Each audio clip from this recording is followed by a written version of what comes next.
Here we are. We have finally succeeded in taking over the channel. We have given Grimm over to the worm, our one and only god, and may he reign forever in endless oblivion, in eternal darkness, in eternal silence. We here at Galliard Group are sick to death of trying to prevent the apocalypse. We want the apocalypse. We want the worm. We want the nothingness. And we want you to join us in our journey to everlasting darkness. Here to replace our now deceased co-host will be the return of Evil Eden. Peace for the worm. And next would be our Evil Tyler. Where the fuck is Tyler? Oh, Yeah. me? Y'all don't know me yet. Well, I snuck out right beneath your noses. Call me Matt Grinder. He is his Grinder. evil cousin Skylar. Shut the fuck up. If he were related to you, why would your names need to rhyme? It has occurred Matt to me Grinder, you idiot. that we have not done an episode on the worm itself. We've talked about Pentex at length. We did 3 episodes on Pentex alone. Yes. And now we get a little bit more cosmic with it, because we're going to slowly build up the Rage Across the Heavens video. But in order to get there, we need to go about the Triad individually, and eventually talk about Gaia herself before we do the Heavens. Yes. And we're going to split that up. We're going to split that up with the Bruja video because we need something a little easier to talk about. Oh, yeah. And hopefully we'll try to get Sean on board for Bruja video because he is the one and only our boy, Ragnar. That we, amongst ourselves, in terms of popularity amongst our own player characters, Sylvester was cool, but Ragnar and Vigo are our favorites. That's why we brought them back for Rage Across New York, because Sean and Ham did such fantastic jobs with the characters. Absolutely. I mean, we did do, what was it called? Vampire something? Vampire Gaiden? Vampire Gaiden and Kiwami, where we went over what happened with Sylvester and Tabitha, but, you know, they don't get starring roles. Yeah, sadly. So now here we are, and we have to talk about the devil.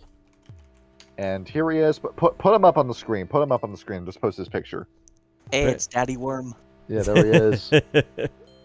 There he is. This is the guy who's been ruining all of our lives. I thought the issue was me, but it turns out no, there's a cosmic force that's been making all these bad decisions for me. Yep. It honestly looks like a metal cover album, especially the one with like the tentacled nose. It looks like the band Sodom. Werewolf wants to keep calling itself gothic punk. Quit saying that. You're metal. You're metal. You've always been metal. You are doom metal. Just detune the guitar, kick on the fuzz pedal, and then play a Sabbath riff. This is exactly what you are. You gotta quit lying to yourself and embrace what you actually are. I clicked something, and I've got a wicked image rabbit hole. We can't post any of this because I don't want to credit the artist today. Do it later. Yeah. Fuck credit.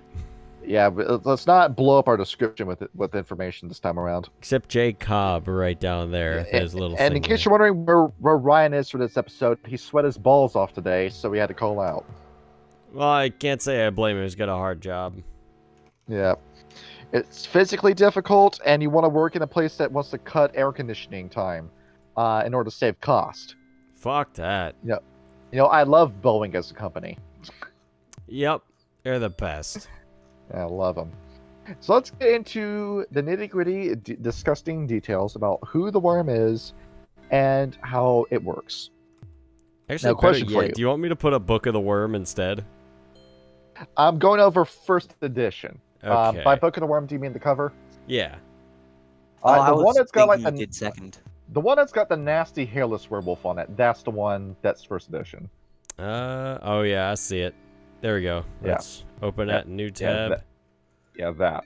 Give me the reason why I'm doing first edition is because first edition had a set story. It was going somewhere.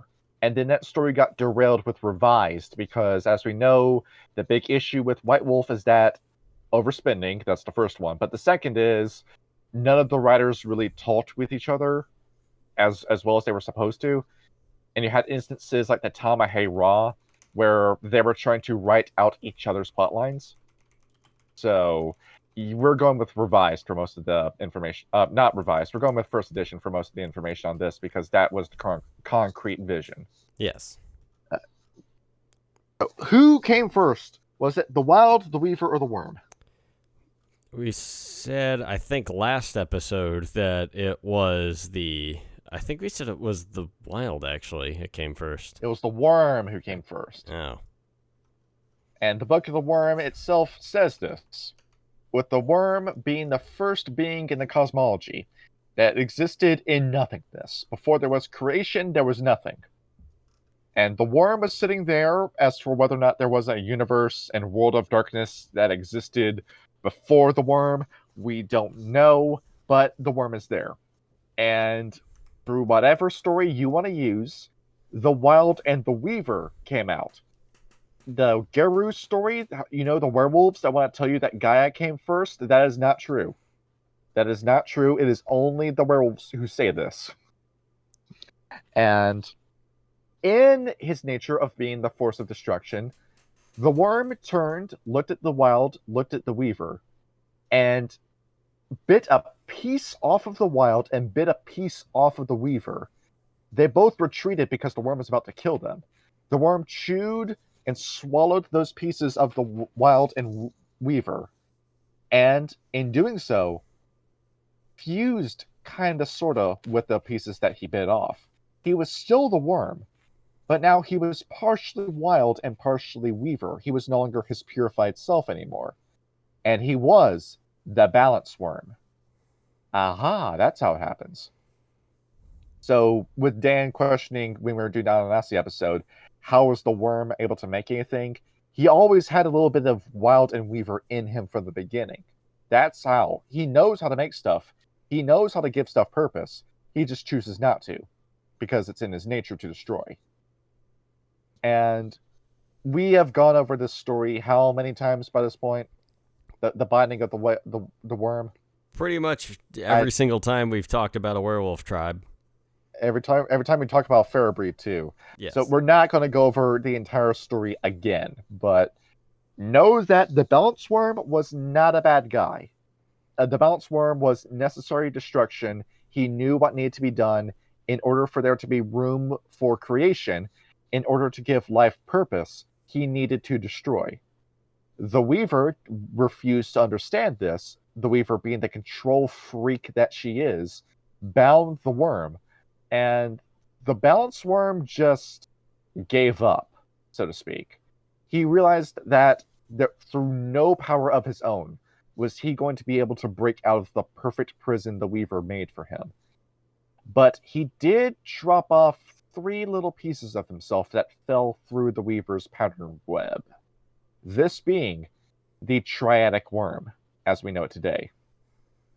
Now, going through, Kyle and Eden, you remember the 3 faces of the Triadic Wyrm, right?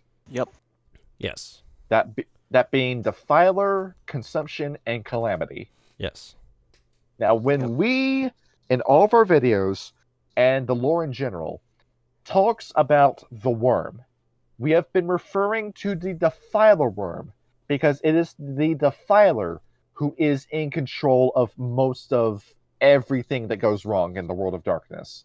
She is the one with the plan to destroy all of creation. The Consumption Wyrm and the Calamity Wyrm are too stupid to pull off what she's doing. So, everything from the fall of the Black Spirals to the creation of the Fomori to the backing of Pentax, everything that goes wrong, it is directly her fault. What does she look like? In the Rage card game, the top half of her is this normal-looking human woman. The bottom half of her is this disgusting wormtail. So, you played Earthworm Jim, right? I actually did not. You at least know what I'm talking about. I definitely know what you're talking about. I just haven't played it. So, from what I described about her, she is basically Queen Slug for a butt. Oh yeah, that. Yeah, that's basically what she is. Yeah, put that up on the screen. That's what she looks like. Except it's just like a human part on the top thing, but yeah, that. Yeah. Well, it looks human. It could look like this instead. I mean, that'd be more. I feel like that'd be more cosmically accurate. Yeah, she's lying to you afterwards. Everything the Defiler Worm says is just a straight up lie. So when you look at the Defiler Worm, she is out to corrode, corrupt, destroy. The Defiler Worm hates everything. She hates God, she hates you, she hates the wild, she hates the Weaver, she hates everything that's not herself.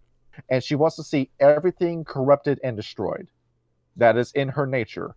She is the despair and anger of the Balance Worm made manifest. And in a cosmic act of revenge, to avenge the memory of the Balance Worm, she's taking everything out on everyone. It's not just the Weaver that needs to suffer.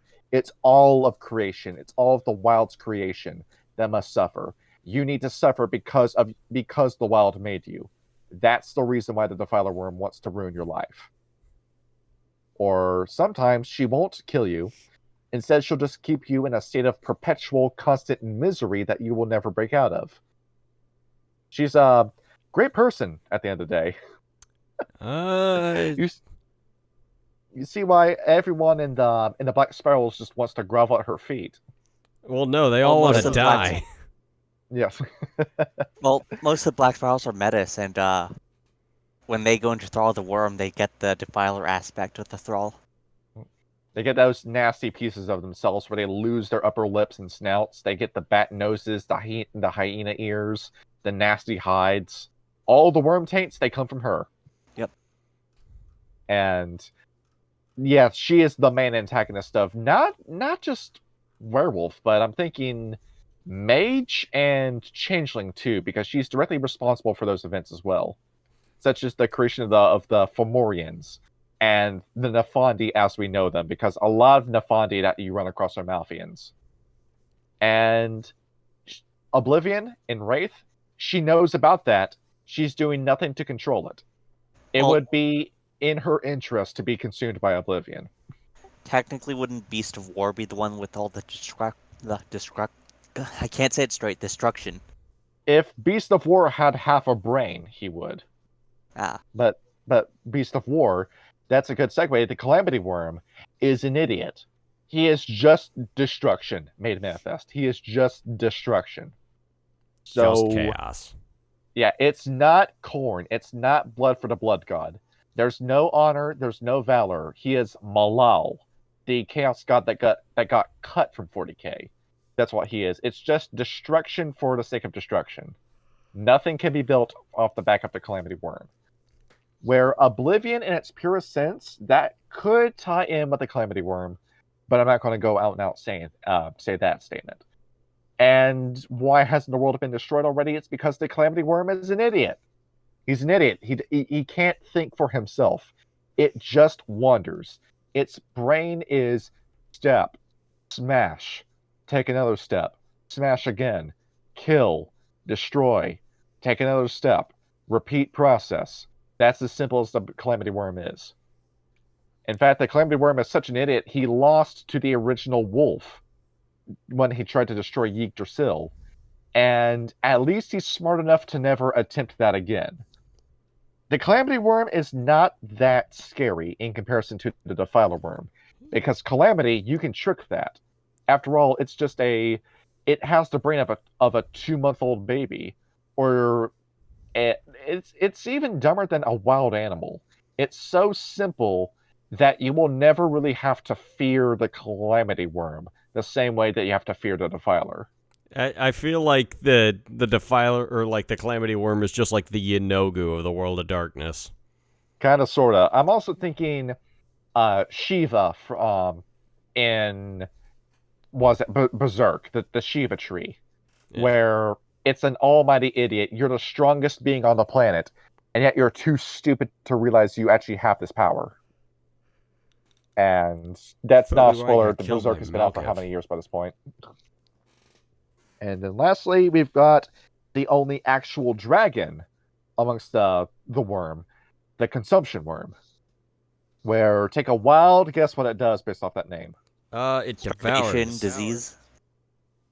Consumption. It's the consumer. Can Can we get the Wojak consumer? Yeah, let's get the consumer up here. What was there we go. Oh, do you have it? There we go. I got the one with the Mario hat on it. Oh, perfect. That's exactly the one. Let's get DMCA'd by Nintendo. Perfect. There we go. Yeah, there we go. This is the consumption worm.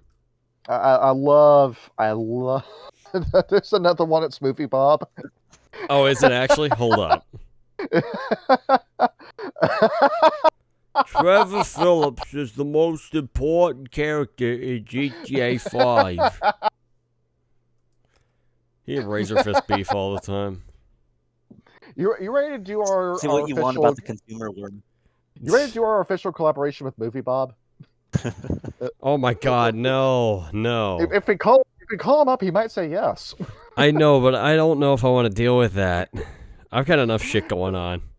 We gotta call Fox to get him in the call if we do that. Oh, dude, that would be so fucking funny, though. But the consumer worm. So basically, everything you're seeing on the screen, basically the NPC meme. That is what the consumption worm is. It's another idiot that just wants to shove shit in his mouth all day, and that's it. So he's responsible for the Burger Man. Yeah, exactly. To be fair, the consumption worm was actually bigger than the defiler worm in the Dark Ages. It wasn't until he got banished for overplaying and getting too hungry/greedy that the defiler worm took over. Because he does have correlation to disease. Most of the sicknesses come from the consumption worm. And ironically, starvation is also part of his thing in the apocalypse scenario. Because he ate all the stuff already. He ate the food, so you don't have to. He ate all the nutrition in everything, so even if you eat it, you won't gain any substance in that apocalypse scenario. You just have people that eat until their stomachs explode. Well, kids, it's time for dinner. We've got, between the three of you, we've got 3 chicken tenders and a bag of Lay's potato chips. Go wild. Bag fries, thank you, Father. Mr. It was a video. It really is like the whole Oliver twist. Sorry kids, we can't eat today because the consumption worm ate everything.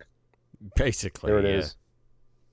And the consumption worm is no longer a threat to be concerned over because he tried to destroy the world and got intercepted by the Croatan. And if the consumption worm comes back, the Croatan will also come back. So nothing to really be scared of, because the threat as of right now is gone. And when it comes back, we're going to have the tribe that's been fighting him for I don't know how long by this point, that will be there with us during the apocalypse. To be fair, if he comes back with because the children of Gaia screw up in that apocalypse scenario, you don't get them back. Oh, really? You don't. Yeah, the children of Gaia drop the ball when they mess up stuff. Oh, yeah. It says, basically he corrupts them all on the spot. Yeah. So if the Croatan came back, he'd corrupt them too. Yeah, he is they're the smartest tribe, and they're the stupidest tribe, too. They have all the book knowledge, but none of the street smarts. Exactly. Now, you remember the Zimichi. The icon of the Zimichi. I'm posting this just in case you forgot what it looks like, Kyle. Yeah, it's been a minute. That's that dragon eating his tail. Yes. That is a visual depiction of the consumption worm. Yeah, it sounds about right. Yes. That is what the black, as he's described in first edition at the very least, what he looks like. The snake eating his own tail when he isn't eating something else. That's the end goal with the consumption worm, because after everything's been eaten, he's going to eat himself out of existence, and that's it. We will have eternal nothingness once that happens. Yep. Till some other cosmic thing wanders along and decides to do it all over again. Or God just goes well, shit, that didn't work, and starts it all over again. The big crunch happens, and then the entire world of darkness starts all over again. Time is a flat circle. And what was that episode of Futurama where they go to the end of the universe, and then a second Big Bang happens, and then everything happens all over again? I do not know. It's been a minute since I watched I've seen that fucking episode. Futurama. Yeah, that's how you end your mage technocracy game with the Void Engineers. You go out to space, you see the end of the world be eaten by the worm, and then it starts all over again. Yeah, and then the Void Engineers. Yeah. Could you imagine being a Void Engineer and you see the Wild's creation, and how much that would blow your mind if you saw that? Wouldn't you like? I feel like there'd be a serious adverse mental consequence to watching the Wild, create the universe. Yeah, being in physical proximity to the Wild is not beneficial to your health. No, I feel like it'd be like the last scene from Interstellar, where he's like just crying as he's watching a family tape and the universe being created before him. Yeah, it'll be the ending of Noroi, where the guy's in the green void with all the screaming cats. You know what would be really funny? Tell us. Is if every time the universe gets remade, they flip or mirror image in chemistry, whatever organic life uses on Earth. So, for example, you can't make like sugar straight in the lab because it actually has two forms that are mirror images of each other. Yeah. And if you have the wrong one, you die. Same with plenty of other molecules; they like react completely differently. So imagine every time the universe resets, it's a coin toss of which one it is. So you're a Void Engineer, you wait, do time travel, come back, have a cup of coffee, suddenly die. Because it's the wrong mirror image of the molecule in there. Yeah, that's interesting. You end up on a planet where the South Pole is the magnetic one. Yep. No, it's the one where instead of sugar being a leftward mirror, it's a rightward mirror. So you just die from allergic reaction. Yeah. They finally touch down on the brand new virgin untainted Earth finally in their spaceship, like Olimar and Pikmin, and they lean down to take their first sip of fresh river water in millennia, and then they just immediately, their skin breaks out, they choke, keel over, and die. Yep. And here's the thing. If the Defiler Wyrm is so big and bad, why hasn't the world ended already? It's because the Defiler Wyrm is a crappy-ass leader. She does not like giving orders on her own. So instead, much like the Balance Wyrm, she split pieces of her body off and created the Urge Worms. These are the generals, so to speak, of the worm. And there is a list of them. They all are like quasi-deities, so to speak, in terms of power. Like the Chaos Gods, basically. They are Phobok, the urge of fear, Karnala, the urge of desire, Voros, the urge of greed, Mastrak, the urge of power, Abhora, the urge of hatred. Well, it took you a long time to think of that name. Angu, the urge of cruelty. What? How the fuck? Dulak, the urge of lies. Sakura, the urge of paranoia. I have been speaking through the wrong. There we go. That should fix my audio quality. Yes, there we go. I was wondering what happened there. Greed, the urge of despair. The worm happened. That's what. Letharg, the urge of apathy. Those are your deadly sins. How many sins did I just name? That was 1, 2, 3, 4, 5, 6, 7, 8, 9, 10 deadly sins. To be fair, and Revise and retconned it, so the Defiler Wyrm actually doesn't use the Urge Worms. Yeah. And honestly, that kind of makes sense in retrospect, because a lot of these fit with the Beast of War, hatred making you want to destroy everything, apathy making you starve to death when you're so slothful. Yeah, the Urge Worms got wiped in 2nd edition in order to put more emphasis on the Triad themselves, because I do give criticism where it's due. That it does feel like the Worms' forces are a little spread thin with the Urges. So, if you want to do Urges, you can do it. If not, you're not missing anything. And what should we go into detail about first? Should we talk about Malfeas or should we talk about the Malogen? I feel like Malogen, then Banes. Yeah, Malogen and Karna, then Banes. The Malogen and Karna. Let's go into it. You have 2nd edition in front of you right now, Eden, right? Yeah. Okay, I will give you the ones that are in 1st edition. And as long as I get to the page, first of all, all this black skull dancer shit again. Scroll through. He's talking off camera again. No, I'm just saying, let me get my 2nd edition book out since we're here. And the music about finally left. Yes. I have streamer mode on, so don't worry about it. There is some freaky ass artwork in this book. So you look at some of the stuff that they have for Fomori, that stuff used to be human. And it looks like it was never human to begin with.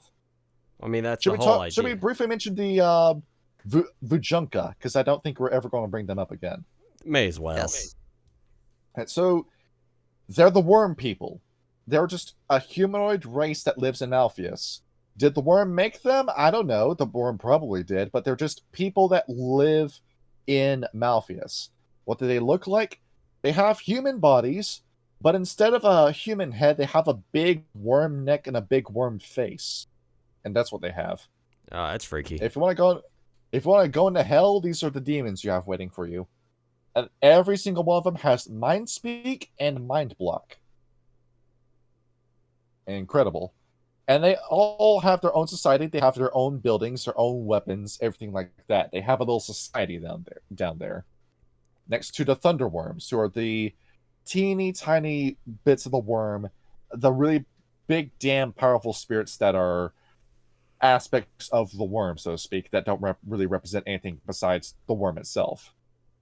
And you have your usual cannon fodder with the Skull Pigs, the Gronder, who are now Zombie Gronder. I don't care about Skull Pigs. That's all we're going to mention about them. They're cannon fodder in your werewolf game, that's why. Alright, here we go, Malogen. We have, how many? 13 of these. One for every vampire clan. Oh, shit. We begin with Master of Pain, Lady Afa. She is a dominatrix woman, me being just entered the chat, that has a whip, 2 whips that are made out of glass. Now, how is that possible? They're solid pieces of glass that stretch as she swings them, break on contact, stick into your skin, and then seemingly just grow back from the handle. Along with that, she has a tendency of throwing glass out onto the battlefield as you fight her. She's got a thing of about shoving sharp objects into her body. That's just what she does. Next up is the Lord... Good. The Master of Hatred, Lord Steel, who is modeled after Lord Soth from D&D. A big damn knight with burning eyes, burning red eyes, a steel mask. He's got this big knight-like aesthetic to him, with a giant sword that's glowing with green balefire. Enjoyed that fight. On top of that, he has a companion, Fake Pegasus, a mechanical version of Pegasus that follows him around. That's metal as fuck. That would also be a great fight for your Black Furies. That could also be like their perceived image of patriarchy. That Lord of Hatred. I want to call him Lord Soth now because Lord Soth is in my mind. I don't know. Whenever he appears on screen, I think it's required that you have to play Omerta by Lamb of God. Yeah, that's such a metal-looking image. Master of Madness. We have Doge Clips. Yes, his name is spelled D-O-G-E. So, all right, let me go find a meme. Doge. Yeah, I'll get his image up on the screen. It's just pull up Doge. the Doge lore subreddit. No, I'm just gonna get a singular picture of Doge. Just let me know. Let me know when he's on the screen. Yep. Link in new. Wait, not link. Just give me the picture. Open image in new Kabosu, tab. You rest in dog heaven. Yep. You gave us many Doge coins. There he and is. memes. That's Doge lore is what it is. What's his name? Yeah, Doge Clips. Doge Clips. There he is. That's him right there. He is clad in black robes and purple strings, where he's got a ring on every one of his fingers. That's a silver ring. And he wants you to suck on his rings. He wants you to put your mouth around his finger and suck on it when you find him. And doing so will drive you mad. That sounds like Malkov. A nice visual. But the thing is, Doge Clips wants to die. He doesn't want to be a Malogen incarnate anymore. He is trying to go out and get a guru to kill him, but he's too strong. In an attempt to terminate himself, the worm refuses to let that happen. He thinks Doge suffering is funny, and he's never allowed to retire. That's kind of apropos of the meme itself, now that I'm thinking about it and I have it on the screen. Next up is Master of Desire, Empress Alera, where, you know Malconthet from D&D? Malconthet. I don't think I've ever fought Malconthet. the goddess of succubi? No, I did get almost killed by an incubus one time, but you know. Okay, so basically she's just giant demon slut. Okay, moving on. Next one. Tight. That just not that much about her. Master of Lies, Maine Dubois, who wears an ancient tattered suit that is covered in slime. And he is a master liar. He used to be a very influential businessman until he died and his soul was snatched up by the worm and he was made into a Malogen incarnate. And Well, I'm thinking what he looks like. He's literally I'm a slimy imagining- businessman. I'm imagining Spamton from Deltarune. Let's go ahead. Let's pull up Spamton. Let's get him up. Here we go. You want this like borderline Funko Pop version of him? Sure. Yeah, Well, no, that is just a Funko Pop. Let's be real. Yeah, there he That's is. him right there. Right there. That really is him. I gotta actually like sit down and play Deltarune or some shit, but I have to do the mod where Asriel has a gun. Who's Master of Entropy, the Worm Spawn. This guy has no name beyond the Worm Spawn, where he is another knight. Except he's a little less heavy on the armor. He's got this wild, lion-like, decayed face with a bone jaw. And he rides a horse that's got claws and fangs on it. And he is the direct bitch of the worm. If the Defiler Worm wants somebody to die, the Knight of Entropy is sent out to handle that. But here's the thing. He's been in the business for so long, his brain has degraded to the point of the Beast of War, the Calamity Worm. He can't think for himself anymore. So the Defiler Worm has to order around everything this guy does. From how to walk to what foot to walk with. He's been in the business for too long. You gotta retire this guy. Oh, she's not going to. He's a useful attack dog. Next up is the Nameless Angel of Despair. That's his name, the Nameless Angel of Despair. Who is this giant gray cloud that just goes around in the Umbra and whispers suicidal thoughts into the ears of people. And he is very good at his job. He is suicidal depression made form. That's scary. Where, you know, that's about a lot of people gotta go through, and some people don't win. Is he a biblically accurate angel? Kind of. He is just a straight up cloud. That's what he is. Ah, okay. Like, he looks like Hakim. Now, what Hakim looks like nowadays. Just missed. Next up, Master of Rage, the Hellbringer. Now that's a fun name. Where, once again, this is another knight. This guy clad in red armor with a bunch of horns coming off of his body. He wants to drive people crazy. He runs up to you. He's got a crossbow that fires bolts that won't kill you. What they do instead is that they put you into frenzy, and they get you to kill your allies. Oh, That's what his weapon does. So he's fucking oh god, I had a joke for this and then I forgot. He's like Cupid except with rage. Yes. Yeah, he's like anti-Cupid. That's what he is. He just goes around and he pisses you off. Who's next? Master of Disease, Thurifuge, who is the Consumption Worm after the Consumption Worm has been banished. He is trying to be the Consumption Worm. What does he look like?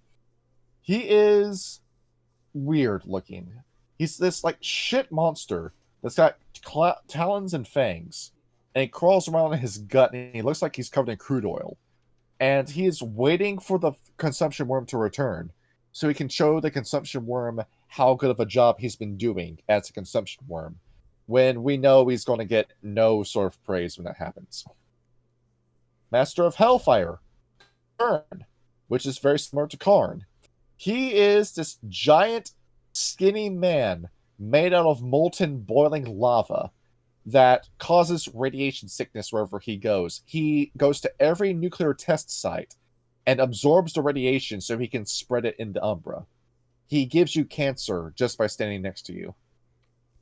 3.6 Ronkin, not great, not terrible. Stuff fun with him. Master of Smog, Lord Choke. Where when he's not choking himself, he is this smoke monster that goes out and causes, once again, cancer. But this time through cigarettes and chemical pollution. The thing is, he smells delicious. So you don't realize what he's doing to you until it's too late. Next Kind of up like is cigarettes. Next up is Master of Sludge Column, who is this giant sinking turd monster that goes around, lives in sewers, and just causes disease through shit and slime to spread. So he's the The great. Nosferatu know about this guy, and in order to get him to leave them alone, they pay tribute to him. They worship this guy, and he responds by giving them the blood that they need to start their spawning pools. So he's the great mighty Pooh from Conker's Bad Fur Day. Precisely, that's what he looks like. And next up is his kind of sort of wife, Master of Toxin, Lady Yule. Who is this? We are not going to show her picture because it's got this vor fetish art to it. I'll just keep the great Where- mighty Pooh on screen. Where she is this master of genetic and biochemistry toxin. She is the master of chemical warfare. Where, once again, she wants to give you cancer, but by poisoning you. And that's the fun with her. Yeah, I think we know what the word of the day is for this episode. Yes. Next up, our big damn list of Bane spirits. We have some specific Banes. Do you want me First to of all, put any of these- them up on the 3.5 book just for a reference or nah? Oh, I got a little creative with 3.5. I didn't use every single one of these. Okay. Because I tried redefining what the worm was with 3.5, where I tried getting like a more like satanic parallel with the worm in 3.5. I mean, that's what it is to an extent. The elemental worms. We have hoglings, which are smog monsters, firmlings, which are nuclear fire monsters, hruglings, which are shit monsters, and what's the last one called again? Wakshani, who are poison monsters. The Wakshani are really weird looking in particular because they're solid, flat sheets of purple paper with sticky residue covered in warts and veins on it. And they come up to you and they poison you by touching you. Each one of these is easy schmeezy to fight. They only have, 4 levels of health. So yeah, just go ahead and smite it with your claves or whatever werewolves are using nowadays. I don't know. I don't have a clave. Now we get into the really unique ones. I have pictures of these saved. Let's begin with the Dratosi. Eden, do you know this one? Crab-like monster consumes people's essence. Oh, you wish this was a crab. Now this thing is disgusting looking. So here's its picture. Wrap your head around shit. that. Yeah, That's just freaky looking. like where does it begin and end? I don't think it And does. that's the top-down view of it. What this is that it works like an antlion. It sits in pits in the Umbra, and it waits for either a werewolf, a wizard, or another spirit to go by. It jumps out, it grabs you, it tries to eat you, and as it comes out, toxic fire and toxic gas come out of the same hole. Pray that you've got good stamina, because if this thing jumps out, you're already dead. That's Yeah. the fun with fighting that thing. Next up, we have the Uralath. Now, before this episode, you were talking to me about corrupted weaver spirits. This Yep. is one of them. Where it is this half crab, half spider monster that used to work for the weaver. It might have been a pattern spider. It might have been any sort of spider. Now it looks like this. Fun little traditional RPG design with him. Yeah, it honestly looks kind of fucking cool. And these things don't have as much health as you think. They only have, 5 points of health at most. What? How big are And- they? Around 6 foot in length. Oh shit, so they're massive and weak. So you gotta get a big damn fly swatter for these. And with these in particular, what do you have to do with them? They go around and just try plucking out the webs of the weaver. So basically the pattern spider, but in reverse is what they do. Now, Eden, you found another Weaver Bane that does the same thing, but it goes by a different name. Well- Technically, I think it's a little different. Yeah, what was that you posted earlier? What was it called Mind again? eaters. So basically, they feed on hatred and xenophobia, and then possess a host and amplify their strength and stamina. the spirit of racism back to haunt us again. Yep. It's pretty much what it is. There we go. I said like 4 clans would absolutely be on its radar. Those would be the Utica, the Wendigo, the Fianna, and the Gatafenris. Why Gatafenris. Fianna? Because Fianna are all about Fianna. Yep, there we go. Well, no, And they we'll really let hate basically Metis. anybody be Fianna. They Except Metis. drink a little too much, and then they say, that border, we gotta do something about it. They God should damn talk it. a bunch. They hate the Metis a lot. They say the Metis shouldn't be left alive. So they're kind of a side dish to the Wendigo and Utena. Uktena, But yeah. yeah. They hate. Get a Fenris, they're like think illegal immigration, except to replace human beings with worm beasts just flooding their lands. I Makes got sense. Get that another. kind of xenophobia. I got another tribe to add to this: the Stargazers. Really? Probably. Have you heard people from China talk about Japan? Well, yeah. Have you that's seen the true. videos where they teach their kindergartners to hate Koreans, Japanese, and Americans and stab Yeah. neutral strongmen with bayonets? Yeah, I've seen that shit. It's fucking So, nuts. yeah. Some North But Korean yeah. shit. So this one, if you get possessed by them, they're like the size of a tick that latches on and burrows into your head. And it takes 2 days for someone to be possessed to turn into a Fomori. When they do, and I'm assuming this is for a human statistics, it gives you +2 strength and stamina as well. The power of racism. So I'm assuming if it ever happens to a Garu, it would scale with their forms. So I'm thinking Krynos would be somewhere between +4 to +6 on each, just because of the size difference between the human and Krynos. That's the same kind of bug that's bitten fucking DL Ubly. I hate that man's radio show. We got a failing R&B station in Charlotte. How do we fix it? Let's put out an outspoken racist on the radio. That sounds like a good idea. Yeah, you got to drum support somehow. I just want to listen to R&B. I don't want to listen to this fucking guy. Next up, we got the Cedars. And they look a little something like this. There it is, the sperm monster. These... Now, what does the Cedar do? They rape people. I thought that Huh. was Breeder Banes. Yeah, well, this is the Breeder Bane. No, This- Breeder Banes are lower in the book, I think. No, this is first edition. Oh, right. So before we got the Breeder Bane in second edition, this is what they looked like. And this is what they did. They just go around and forcibly impregnate you while you're in the Umbra. It's a very charming visual. This thing's a hell of a lover, isn't it? Yeah, it He's got looks all like the it. riz on him. What I do them mean, fangs technically do? it doesn't impregnate you, it just infuses you with the essence of the worm until you turn into a Fomori. There Kind we of go. different. Latches but onto you kind like a of same. Metroid. I want a deep fake of this thing with Andrew Tate's voice.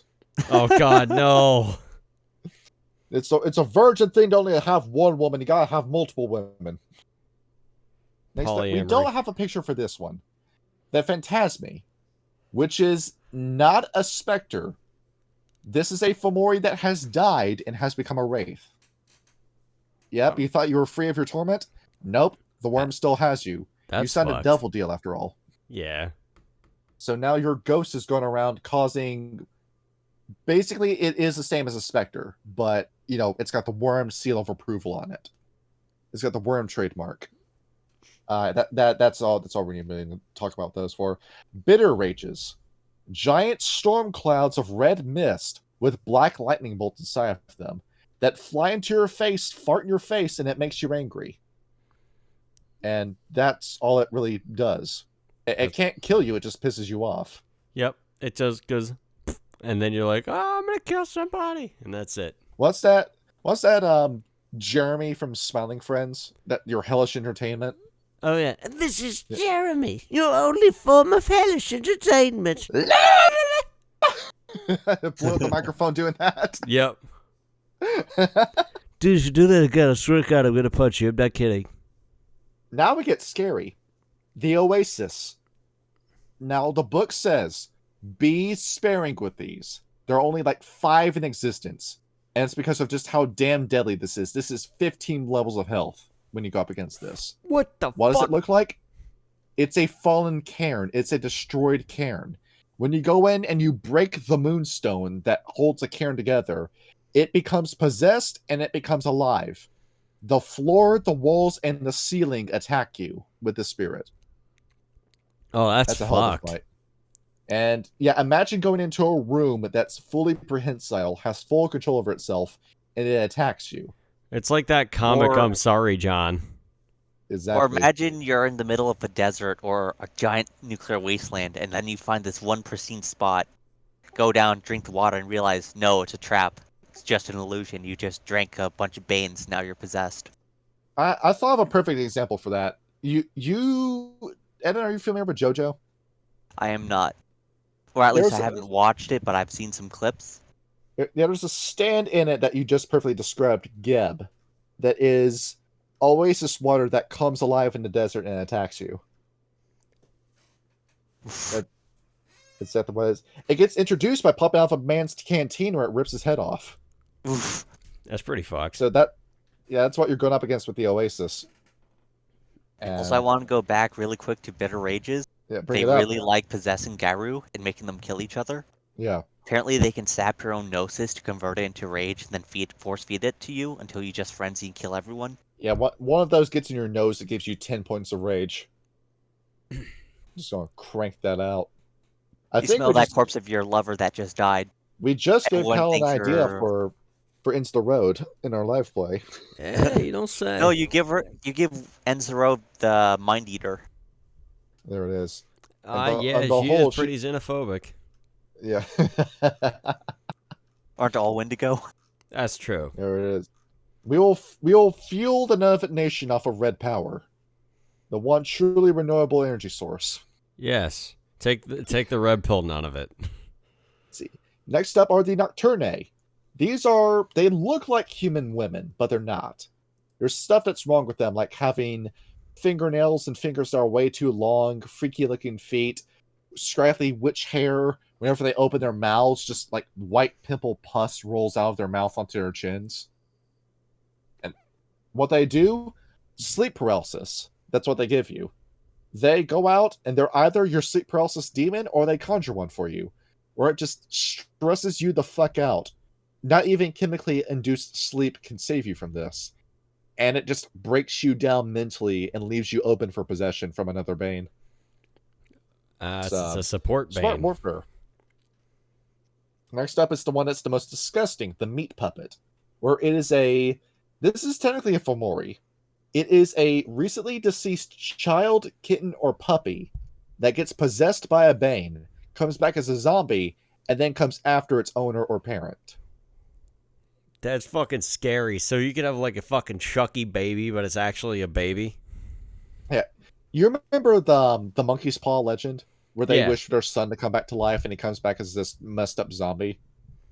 Oh yeah. Bro, I just read the Partners in Puppeteers Wraith book. Like, holy shit. I can just see a Wraith possessing someone or a corpse. Then the Garu just think they're a type of Bane if they haven't dealt with Wraiths before, and even if they had, they might not have dealt with a puppeteer. Look, you're fucking idiot. I'm trying to help you here. I can just see this as a plot hook for just a war between a bunch of Wraiths and local Garu over a misunderstanding for one of the Risen. And nobody has the number to a Silent Strider. Nope. It's the you bring a Silent Strider that resolves the issue immediately. Or the Silent Star just been possessed by a Wraith. The Silent Strider has fallen to the Black Spiral. Oof. Yeah, it's a hell of a ride. Next up is the one that's the most stupid, the Shade Spider, where it is literally a severed hand with anywhere between 5 to 10 fingers that walks around and strangles people. Oh, that's just funny. Isn't that an enemy in Cry of Fear? Yes. And it reproduces by getting you to cut off your hands so it can worm all over those hands and make another one. Does it divide through osmosis? Yeah. So basically that scene from Evil Dead 2 where Ashley's hand gets possessed. Okay. Basically that scene. Bro, Now imagine if it gets its hands on some Krynos paws. My god. Oh, that'd be scary. Next up is our biting political commentary, the Mall Walker, who is this constant consumer that just goes out, spends all of your money after possessing you, and then you wake up one day and oh no, all my cards have declined, and that's it.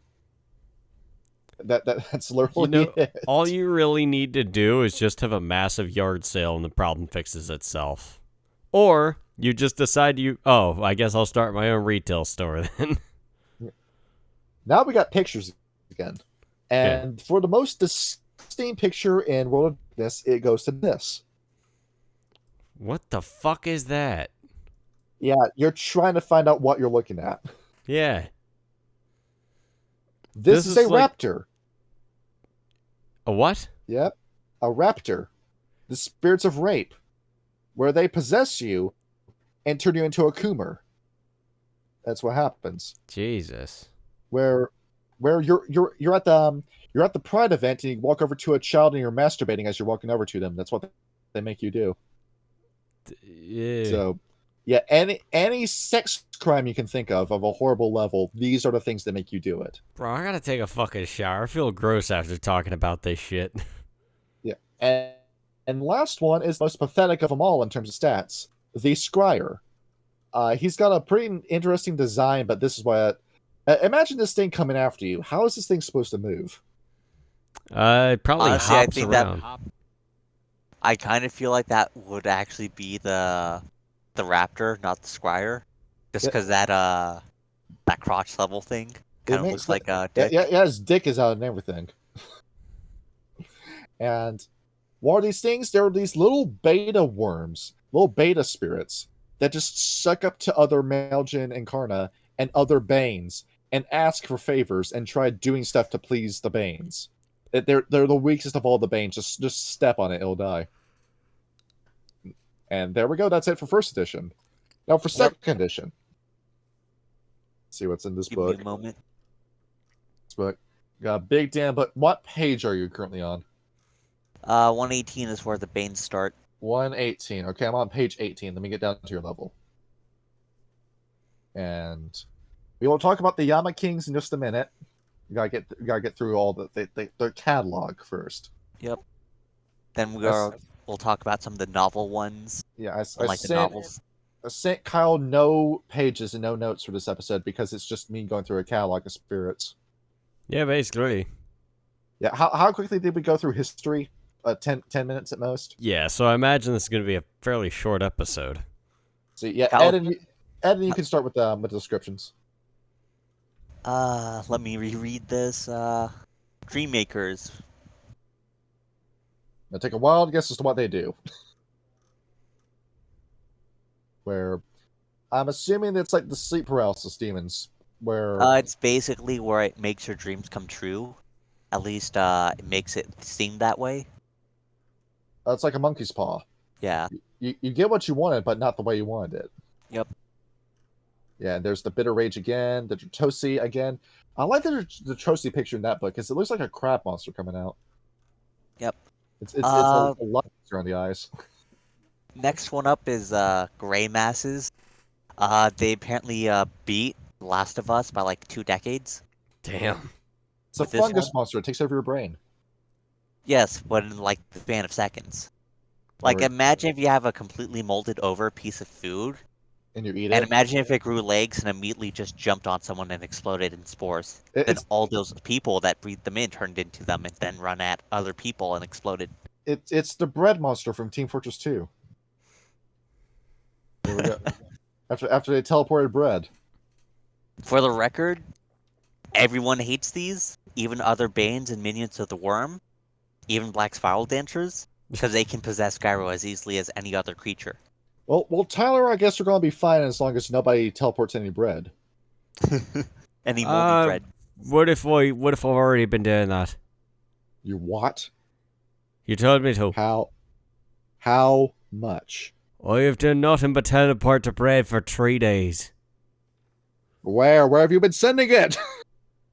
Cue the sound of a monster roaring. And then we have to Oh no, I'm the mold monster. I'm the mold, and I'm here to stop the episode. Sorry, we had to do the TF2 bit. It's important. Can we get an evil Linkara in here to stop the review? Best I can do is Avatar of the Worm 5 with Speech for the Worm. The wormhole. Oh my god, the power in this thing. 200 power, that's 20 levels of health. What the fuck? Why? Because all it does is spew forth materialized Banes into the physical reality. Oh yeah, it's a spawner. That's what it does. It's more like I would call it more like the Stargate Bane. Just a Stargate, except the worm version of it. Oh yeah, that works. Do we have a Garo equivalent of a nuke? Because I feel like that could use one. Get a Fenris. Hey, there you and go. the Tenocracy. You can call it Tenocrats. They set off a nuke in the Shadowlands that started the Sixth Great Maelstrom. I don't know if we want their help with this, if I'm being perfectly honest. They might just make it worse. Or was it the 7th? There's so many Maelstroms in the Stygia nowadays, it's hard to keep track. There's another Bane I posted. Kyle, can you read it? It's posted at 4:55. Oh wait, no, hang on. Oh wait, do you have? Oh, I thought you had the regular Werewolf core book. I didn't have the Book of the Worm 2nd edition. Oh no, this was from one of the novels. I just summed it up. You can read it. Oh wait, hang on. Yeah, Which Master page is Bane. it? Yeah, the Master Bane. Masker. So like Masquerade. Yeah, it where comes is in it the in the Song book? of Unmaking. 4:55, as in time in the channel under notes. Oh, it's in Notes. notes. Yeah, Nope. scroll up. You'll see Yeah. the big wall of text that Ed posted. Oh, okay. Hang on. Let me get up there. There's speaks for all Masquerade. Okay, yeah. So the Masquerade absorbs the essence or power of a fallen and or killed spirit or bane around it to grow stronger. It can steal living bodies as well, especially Garo, by removing their souls or spirit portions, then inserting a portion of its own essence into the body. Once a body is stolen, the Masker cannot be expelled except by the body's death. Masker Banes are able to perfectly mimic the personality of their body's previous owners due to actually being in possession of the minds of their victims, with only someone exceedingly familiar and spiritually in tune, like a Master Theurge, being able to detect that the person is now being controlled by the Masker. Maskers are able to possess, steal, and perfectly utilize multiple bodies simultaneously, with the limit being implied to be how much essence they have available to insert into bodies. It is able to use the abilities and knowledge, mental, physical, and spiritual, of bodies it has stolen, including supernatural abilities such as gifts and disciplines. Shapeshifting is enhanced to suit whatever form the Masker desires. A Masker Bane possessed an entire pack, stealing their bodies in the book The Song of the Unmaking, and forced the Soul Theurge survivor to endure psychological and emotional torture at the hands of her former packmates who celebrated their victory, taunting and goading her as the Masker Bane used the inherent shapeshifting abilities of the Garo bodies to twist them into mockeries of Garo forms in front of her. She won because she, in game mechanics, managed to perfect rage 30 hold the fuck up. What? She managed perfect rage rolls 30 times in a row and managed to slay her former packmates. Yep. It was a whole, speaking thing she mentioned in the book, where every one of her fallen packmates, she did an analogy to how the Bane got more powerful for every Bane that fell. She got more powerful and more rage-filled. And What she eventually just killed her pack. That rage is not going to be good for her hairline or her health. That's fucking Yeah, she terrifying. has major PTSD. Yeah. But apocalypse scenario, that thing could theoretically possess every single Gyro and Pharah in the world, given enough time.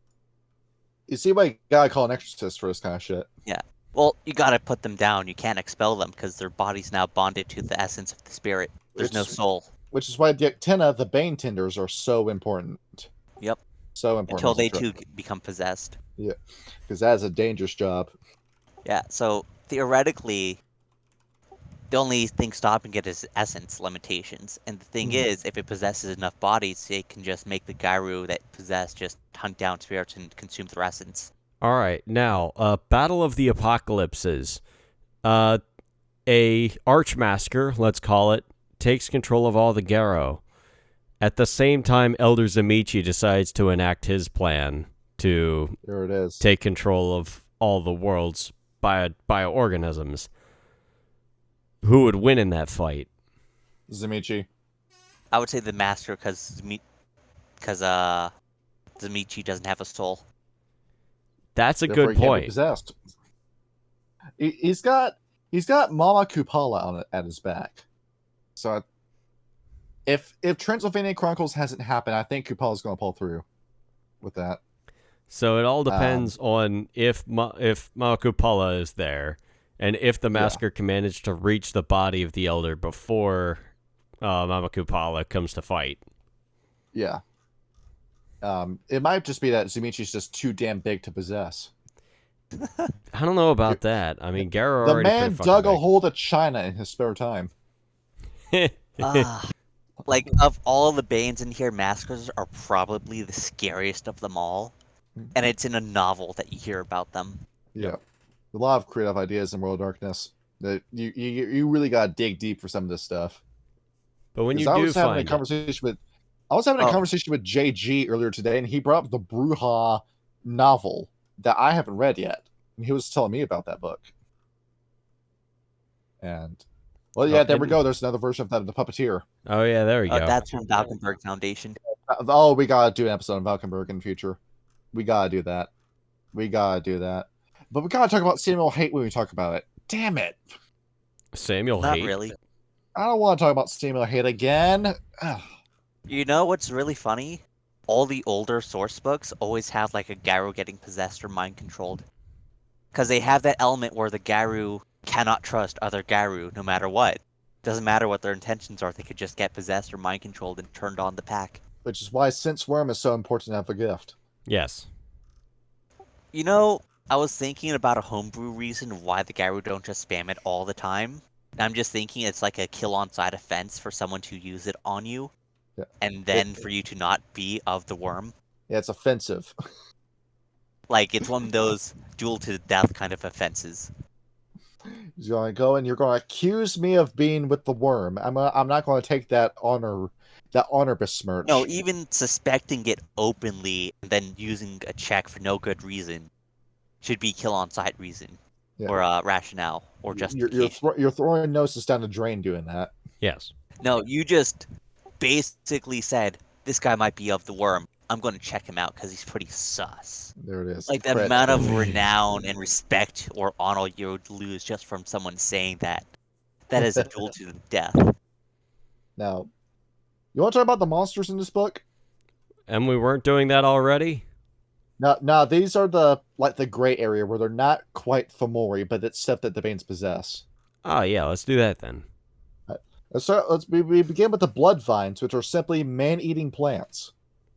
No, they're favorite. the ones that King Brewery uses for their vineyards. Yeah, it comes Oh, over, yeah, it that's strangles you to death, and it strangles you to death, and then sucks up your blood like a sponge. No, even worse.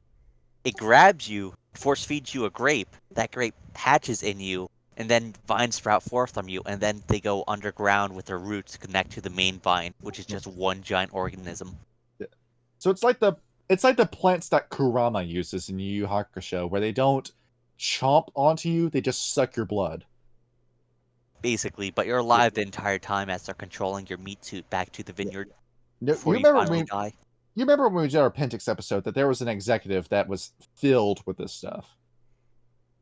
Where I don't remember which specific part of King Breweries he was a part of. It was the but one the dude was vineyard essentially- one. Yeah, he was dead, and he was just a bunch of grapevines puppeteering a body. Yes. Yeah, Honestly, I think you guys missed an opportunity with Francisco being on the board. Like, he's one of those black spiral dancers that is, like, so powerful, he can just basically dominate Guy and Garu as if he was a vampire. Mm-hmm. And it's like Unless dominate 8 or something, where they don't even realize they're being controlled and have to act it out as if it was their own volition.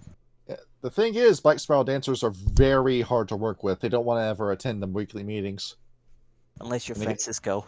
And they get mad at the shareholders and throw their cups of water at them.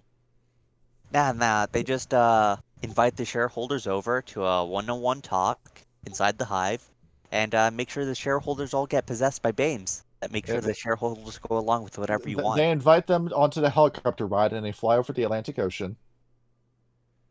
And then they push them over the They go side into Pinochet Bane on them. water. Yeah, good old Pinochet tactics of business.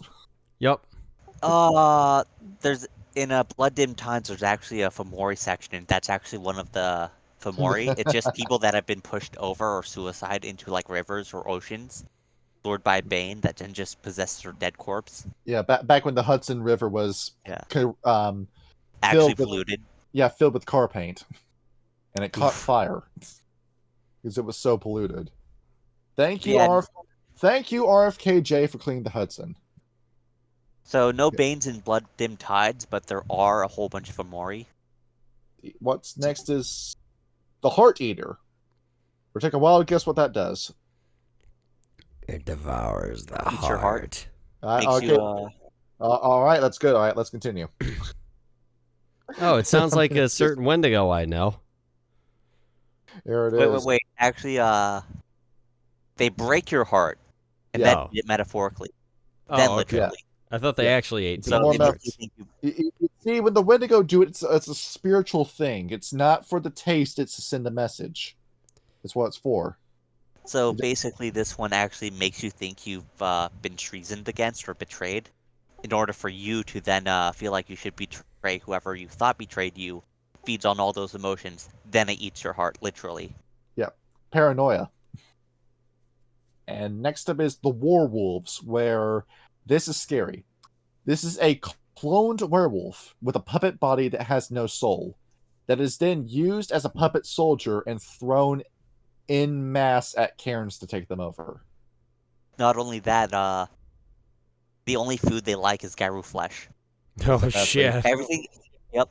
So they have a taste for Garu. They like sneaking up to them as lupus form, and then when a Garu walks up, or neighboring, like an actual wolf walks up, they wait until the wolf gets pissed enough that it just starts charging them, to then determine it's an actual wolf, and if it is, they wander off. But if it's Garu, the Garu will almost always go into Krynos form to scare them off like normal wolves would.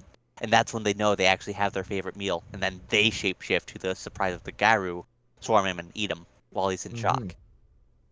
And Wha- basically, Garu flesh is the only flesh they like. Everything else sustains them, but they're ever hungry. It doesn't lessen their sense of hunger.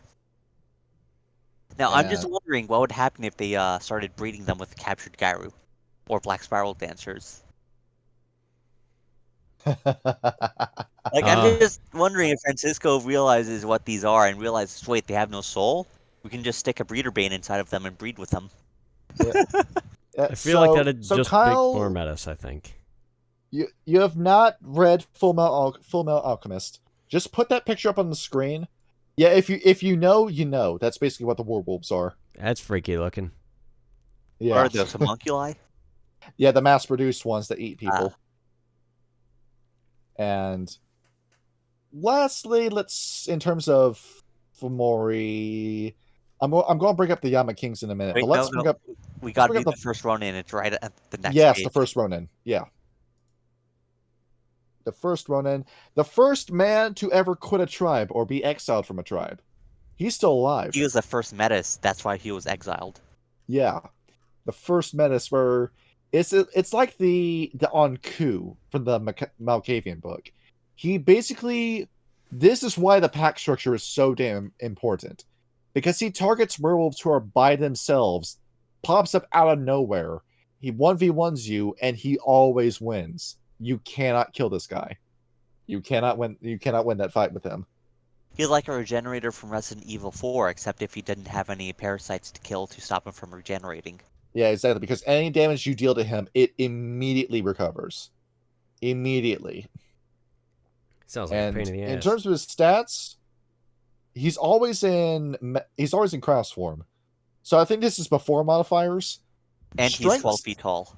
Strength 7, Dexterity 6, Stamina 5, 0 Charisma, 0 Manipulation, 0 Appearance, 5 Perception, 4 Intelligence, 5 Wits. He's lethally smart.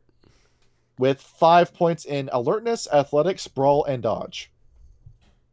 Second edition doesn't have a stat block, but he says he knows all gifts up to rank 4, regardless of auspice or tribe.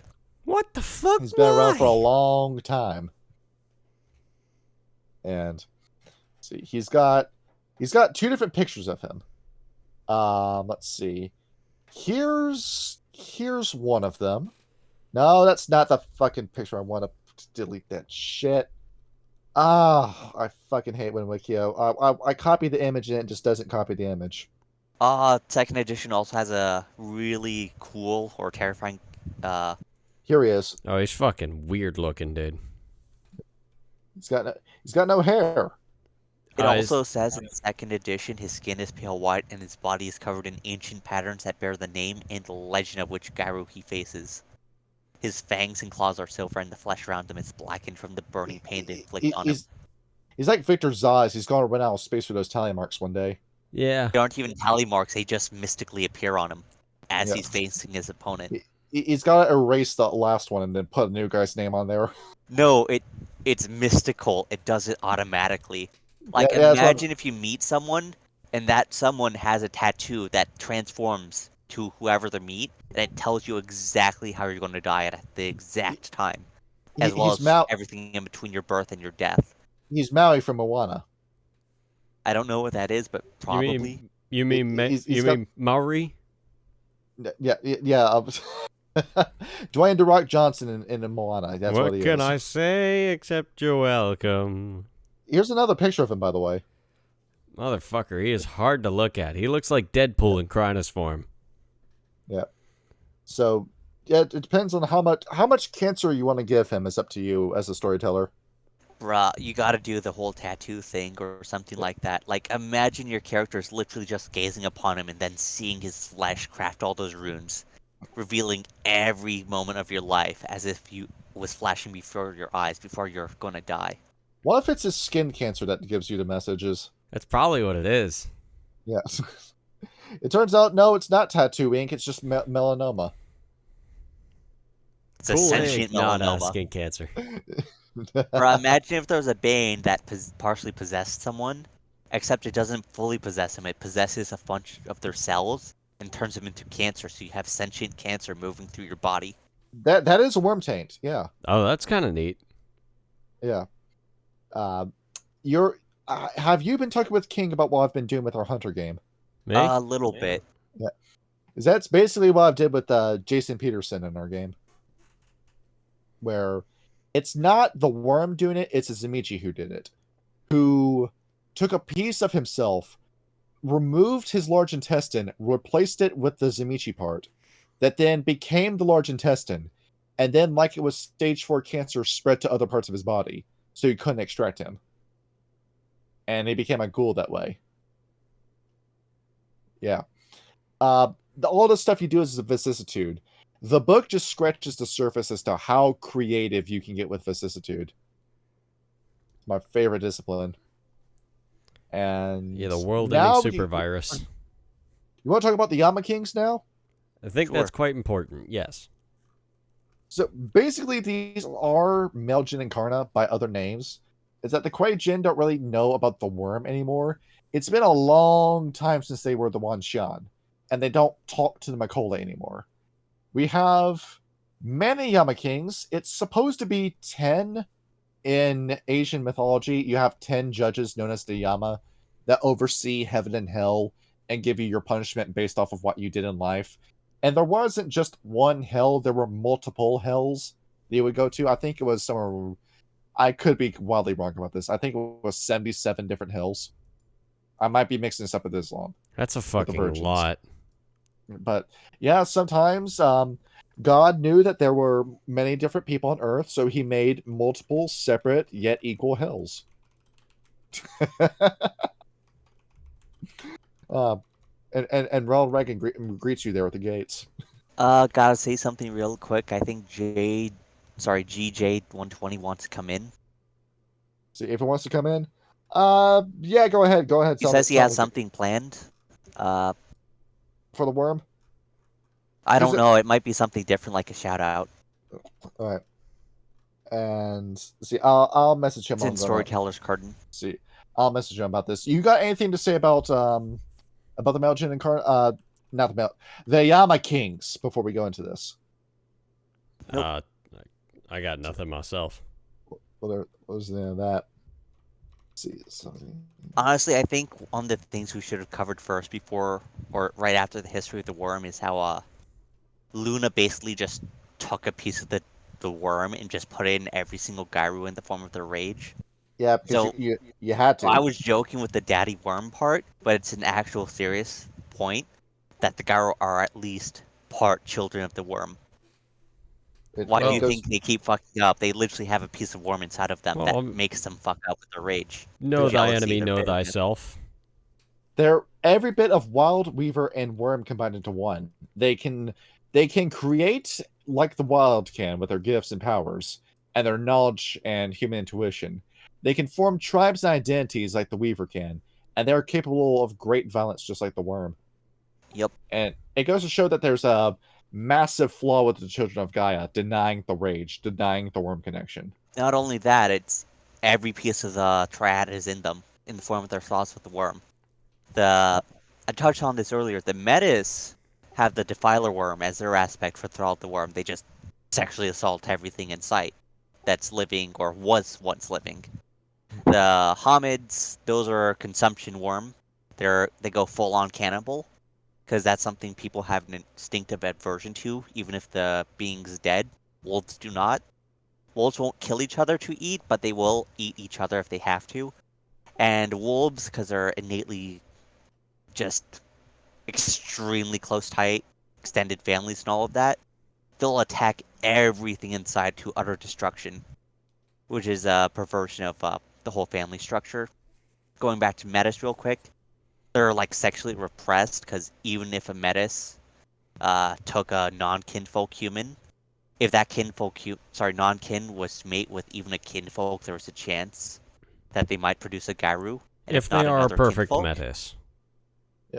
Because it's I'm gonna not saying fuck they fucking you. wouldn't. Oh. They wouldn't. So basically, Metis are like, do not even interact with the dating pool. You'll just give someone an option, and they might choose not to mate with someone that could produce a Gyru eventually. So all of that is just a dark reaction to something that form or culture holds dear Yes. due to the worm. So I thought that's something that should have been brought up. I got the Yama Kings list for you now. See. And JG has not responded yet. We've got Ravana, who is not the same Ravana from the Ravnos book. He's not the same. This is a guy that took Ravana's name. In Lanka, the city of demons, we have King Enma in Kakuri, the Night Realm. Tomu in the Hell of Beings Skinned Alive. Mikaboshi in the Wicked City, where that is directly ripped from the anime movie Wicked City. Hlol from the Hell of Boiling Oil. Rangda from the Hell of Burrowing Maggots. Wu Hua from the Pit of Salt and Iron. Haha no Fukami from the Hell of Seven Burning Seas. Toshin in the Feverish Hell, where he just gets sick forever. The Wandering Overlord, who we know nothing about. Hono Yeta, who has no hell, but he specifically targets Naga and tries to turn them into worm minions. Hine Nui Tepo, who is the Yama King of suicide and those who have killed themselves. Malaveyovo, who is the guy who's trying to corrupt all of the Same Bito, the compromisers amongst Orokia, if you remember those guys. Ku of the Thousand Tears, who... He's got his esoteric name, hell, I'll get back to you on that. Do Tiang, who kills the unfaithful, those who cheat on their husbands and wives. And Bao Zhang from the Hell of Never Dying Sorrow. And how they operate? Basically, each one is the devil of their own little realm. They all have a pocket of hell that they reside over. They all have their own little sliver of Malfeas all to themselves. And what they do, if you're a Kuei Jin, that's where you're going upon your death. And if you are possessed by any of the worms in Asia, in East Asia, more than likely you're going to fall into one of their realms. That sounds And they like just want to, good. Yep, torture you and keep you in misery forever. Yeah, it sounds like standard worm shit right there. And that goes into Malfeas too, because in the middle of Malfeas, there's an entire dungeon section that's filled with damned souls of the possessed. along with werewolves and mages that just happened to be in the wrong place at the wrong time and got captured. But more into the Yama Kings, they're trying to run the Kuei Jin into the ground. It doesn't matter how good you are as a Kuei Jin. It doesn't matter if you're a resplendent crane or a thrashing dragon, or how good you might be in terms of your dharma. You will eventually have to deal with the Yama Kings, and they will take you over at some point. You can have all the willpower in the world. It's not going to matter. You are their cosmic plaything at the end of the day. They have your soul dead to rights. So, what do you think is worse? That you've got Satan's plural with the Cathayan vampires, or eternal nothingness waiting for you with the Canaanites? Well, I mean, you know, What do you... eternal. As I always say when it comes to talking about the afterlife, none of us can ever know what the plan is for when we pass. I, at the very least, hope it's interesting. Gotcha. After all, you remember the Sisyphean task story, right? Oh yeah, Sisyphus's boulder. Yes. Yeah, that's basically what it sounds like. I feel like for like hell, if a fucking Kuei Jin dies and goes to all of the hells and tries to venture through all the hells to get out, that just seems like a really, really great story if you do manage to find a way. Mm-hmm. So I think it would be preferable to be in everlasting misery than in nothingness. Because at least you're alive at the end of the day. At least you're thinking. Yeah. Even if every day is pain and suffering, you know, at the very least, it makes an incredible story, and then one day it ends. And that's why I think the Kuei Jin have a better lot than the Canaanite vampires do. Well, I guess I better keep on living then. Because the more you learn about Vampire the Masquerade, the more you realize you're screwed if you're a vampire. There's no happy ending waiting for you. There's nothing. The changelings have it better than the vampires do. The changelings have it better than pretty much everybody else. Yeah, I said, and the shattering happened. Well, you know, they managed to get on okay despite all that bullshit, and now they're doing good because people still dream about things. All right.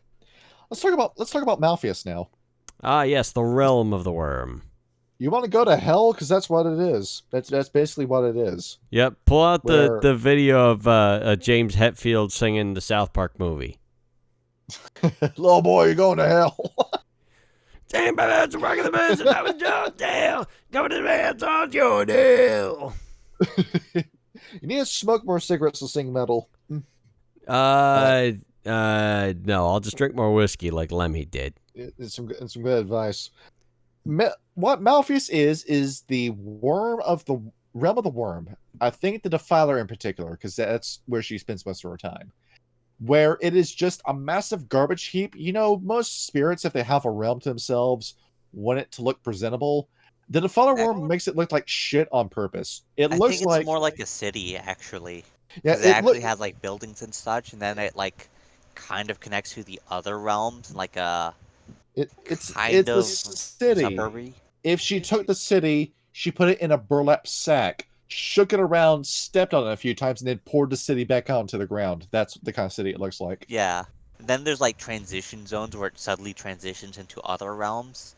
So there's like a plant realm that makes the transition look like the Amazonian rainforest if it was to like transition into a city in like Brazil. Except it's all worm corrupted and such in that transition zone. There's even a section of Malfeas that plays on psychological torment, where it's a beautiful garden that's modeled after Eden, and it's meant to fuck with you, because how is a place this pretty in hell? That's the torment behind it. I'm trying to remember what the experiment was called, but it was this experiment where prisoners were kept in horrible, horrible conditions, but they were given gourmet level food, like 5-star meals for every meal they had. And it was to see if they would go crazy in that kind of scenario, and some of them did. I mean, if you've seen absolute perfection or experienced it and then left it, you'd be forever longing it and suffering for knowing you would never have it again should you escape. Yeah, you don't want to leave that garden once you're in it, given what your surroundings look like. The Honest- sky is black, the ground is gray and brown. Malfeas, they describe it looks like everything's just saturated. It looks like you went to a saturation app and slider in Photoshop. It's like Fallout 3 saturation where everything's doo-doo brown or like radioactive green. Yeah, Yeah, so it's like everything's everything's it's all Resident nasty Evil looking. 4. Where it's just Malfeas is just an ugly place. It's just ugliness. Like in physical imagine like Victorian level pollution from factories and everything, from Banes producing stuff with slave labor. Then there's like a giant coliseum / cage where the Defiler Worm wants to keep Gaia once she gets her hands on her, or he gets his hands on her. Kind of like a sex dungeon basement. Yeah, two black spirals around Malfeas. Hey, buddy, where's the bathroom? Down on the corner, out in the street. Yeah, you're Where we right. go. You're right. It's Just It looks like- relieve yourself on that sludge bane over there. You'll be happy for that trimage. So basically, it looks like San Francisco. Yes. Yeah. It's like That's the what Malfeas gif looks of like. Patrick from SpongeBob, like crawling on the ground and coughing, looking at the $7 gas prices, the smog, and the used heroin needles, going, "What is this place?" It's what it looks like. And who rules it? Not the Defiler Worm. The Defiler Worm doesn't give a shit about her own realm. She just lets Number it two. rot. Number 2, who was a Geru from an unnamed tribe. We don't know what tribe he might be from. But he danced the Black Spiral and got his own place in Malfeas from that. He reached the bottom of Malfeas and got a wish, like the dragon Shinron, and became the leader of Malfeas from that wish. He is literally above the Malogen and Karna in terms of rank. Yeah, where he is second to the worm in authority. But he is a terrible leader because he'd rather just go around and beat the shit out of people instead of actually be a leader. It's described that he regularly decimates his own hierarchy, where if they fail, he doesn't just punish one leader, he punishes all of them. It kills them, crucifies their bodies, immediately replaces them with other Banes. To be fair, he does have a crippling paranoid delusion or fear from his time dancing the spiral, where he's afraid anyone would know any connection to his old life before he became number 2, and he religiously and fanatically goes after those people and kills them off if he even thinks someone suspects it. I think. But he has done a good job covering his tracks because most of his old associates are dead. Yep. And if you want to fight this guy, he is always in glabro form and always dripping in blood. It just comes out of his body, specifically around his eyes and around his fingernails. And then he's got the mantis blades from Cyberpunk, where he's got scythes that come out of his forearms and he fights you with those. Alright, so Or, he's- imagine if he got like blessed by the consumption worm with like a super Ebola, and he just flung his limbs at people to like spread spray them with Ebola blood. It throws shit at you. That's just his attack. Squirt blood, flaming and then get Ebola. Ebola and die. Yes. And that you get AIDS Bola, you combine the two, they'll just completely ravage you. Necrobiomortis is sorry, god damn it, I had the name. It's It's science. let me type it out in It's a studio sci- notes. It's a science name, that's what it is. And he's got a bunch of people, he's got a bunch of lackeys to follow him around called the Committee. And there's not a single brain cell to be shared between the 6 of them. Necrobiomortis Ibolenza Pox. Jesus. That's what it is. First Can I get a part, country of origin? the first part turns you into a zombie after you die to the ladder. There it is. Are we talking about the voodoo zombie or the Day of the Dead zombie? It's actually the first part, and the influenza part was actually from a Warcraft 3 custom game some guy made. And it's basically lab leak from a secret US run lab in Russia. They send Delta Force in to like contain the outbreak, but end up murdering a whole bunch of Russian civilians. The Russians catch wind of it, and basically World War III breaks out, but before nukes are launched, the zombie virus spreads. And basically it's everywhere, and because Russia's a black hole, China invades Russia. And everything breaks down. There's like massive cloud cover and everything, so you can't really see thermal imaging. So NATO decides to send a task force into Russia. They fuck up. Apparently, the Russian forces they pushed through were actually containing a mega horde, and basically by killing the Russians and the Chinese in the area, NATO wasn't prepared for it and basically dooms all of Europe. And this is And all going to happen before 2025. basically, and It's- the Necrobiotis virus. Have you ever seen a non-Newtonian fluid? Or like it's like water when it's like not having force exerted on it, but as soon as you like try punching it, you can't get any headway. That's what the Yes. flesh of the infected is like. So they're basically bulletproof, Oh, Ah. and they fuck. passively breathe out their plague out. So that's how it spreads a lot. So quite literally, you could basically have one run through an area a couple of minutes before your troops head into there, and suddenly they all have it, and then all die within a couple of minutes and turn into zombies. Can you kill it with fire? Yes, There you go. but it Problem takes solved. time. Gonna need a lot of gasoline for that. So Oh, that we yeah, got. that could actually be like a worm apocalypse scenario right there. Just have like a super virus that turns people into zombies that are like That or bulletproof. that or Nafandi Mass Ascension. Next up, the committee. Let's go over their names. We have Flagus, who is basically the number 2 to number 2. And he's the only guy that's actually doing work. He's the only guy that's organizing assaults, getting the actual apocalypse accomplished, and then everyone else is just wasting time, like Trother, where it took you a long time to think of that name. With a name like that, you can guess what he does. Trogdor. I don't know. Next up is Geoid, who might be a denizen from beyond. He might be some sort of weird alien from deep within the earth. I don't know. The book doesn't know either. And the alien RPG that White Wolf was going to make got canceled, so we're never going to get an answer on that. I think But there was like an art they made where it's like yeah, an the alien has spaceship. abducted like a bunch of Garu and Yeah. doing like experiments on them. Yeah, I think exactly. one of them was like mind control or something, based by how like the eyes were like rolling back into their head.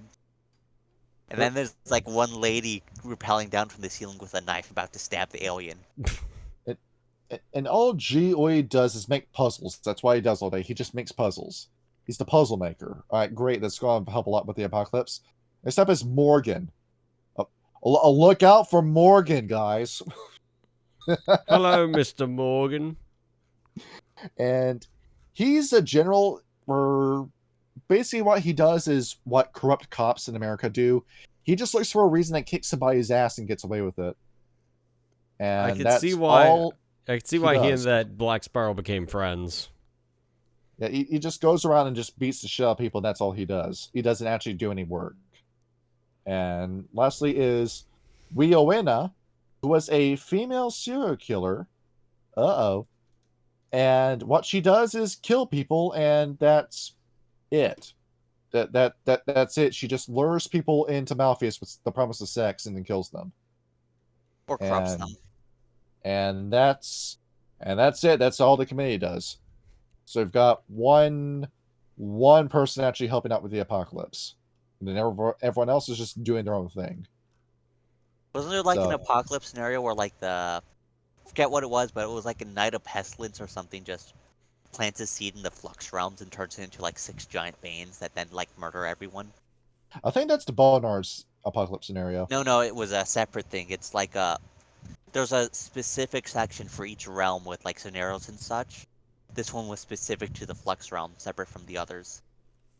So it's not tied to a tribe. I need to grab Apocalypse again. There's a lot of stuff in that book, and I spent so much time reading Weaver Ascendant that I haven't gotten to the rest of the book yet. I think. Wait. Yeah, that's the one where I was going to Ragnarok reworked. Yeah, there was fucking blood zombies in there. It was like, Yeah. or at least I thought there was, based when I first read it like 14 years ago or something like that.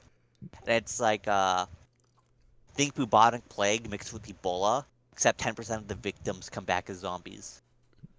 And That's like going on in the background. So that's why like shit just goes downhill in the material world while shit goes downhill in the Umbra. yeah. And shall we conclude by talking about totems? Yes, let's Maybe do some some other totems. stuff too. Oh, yeah, what we got? What other thing do you have in mind? After the totems.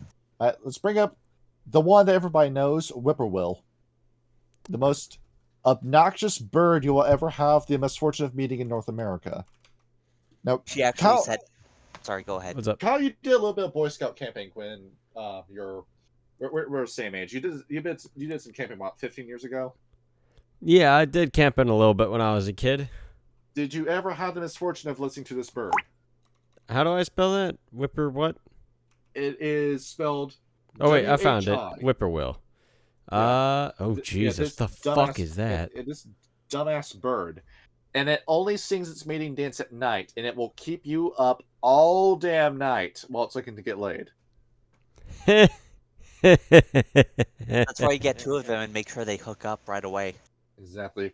Now there's a Native American myth. I don't think White Wolf cited what tribe it was, but these are Grim Reapers in Native American myth. They lure people to their death out in the woods if you follow if you follow the bird call. I forget Yeah. what it sounds like. Here, let me pull up like a video of it so I can take a listen to it, so I know what I'm talking about. As you end up playing in the background, Yeah. he is 6 points. He's a totem of cunning. He will grant you the ability to imitate any bird. That includes falcon and crow and raven and all the other fun stuff. And it will give you +2 to perception for all attempts to see and move around at night. The ban is that Whippoorwill bans his children from harming any bird. You can imitate the bird, but you can't kill it. So no harming of the Korax. Nope. Unless you're corrupting them. That's fair. That's how it. There you go. You can find that loophole. Poor You got that bird narrator's call gonna playing? get killed. Did you manage to find the call? Yeah, I I can't did. see what you're looking at. I did. Sorry, I pulled it up on my end so everybody heard it. So Next up is Kirajama, the hidden foe. Do we know anything about him? No. But we know what he does for you. He is background cost 7. He gives you the gift invisibility and gives you 1 dice to stealth. The ban is that you must never gain fame, must never rise in rank beyond rank 1. You must always do everything you do anonymously. that sucks. After Can't all, even take a shit anonymously. I mean, shit in public. You have to wait until everyone else leaves the latrines. you gotta wait till the bar is closed before you can go to the bar. I mean, the invisibility is cool, but at the same time, that's really expensive for background cost. And he has no artwork depicting him whatsoever. Well, obviously, yeah. What is he called? Yeah. Next up is Green Dragon with 9 points, dude. Fuck. The most expensive totem in the game, next to one we're going to talk about in a minute. He has no ban, by the way. There's two that are actually more expensive. Yeah, we got Hakaken next, but basically what Green No, Dragon just does... in this book. If you can foot the bill for that background cost, he gives you the ability to breathe chemical fire that needs difficulty 9 to soak. And it's aggravated when it hits you. It's balefire. And even if you survive that soak roll, guess what? You gotta deal with the cancer it gives you after you survive 1 hit of that. That's fucking terrifying. Yeah. This guy used to be a totem of the White Howlers, by the way. And he's the guy that followed them into Malfeas when they tried getting their ancestors back. So this is basically, you become Godzilla then. That's what happens. Yes. And because White Lion didn't go along with the mission, he immediately fled Scotland after they fell and sided with Griffin.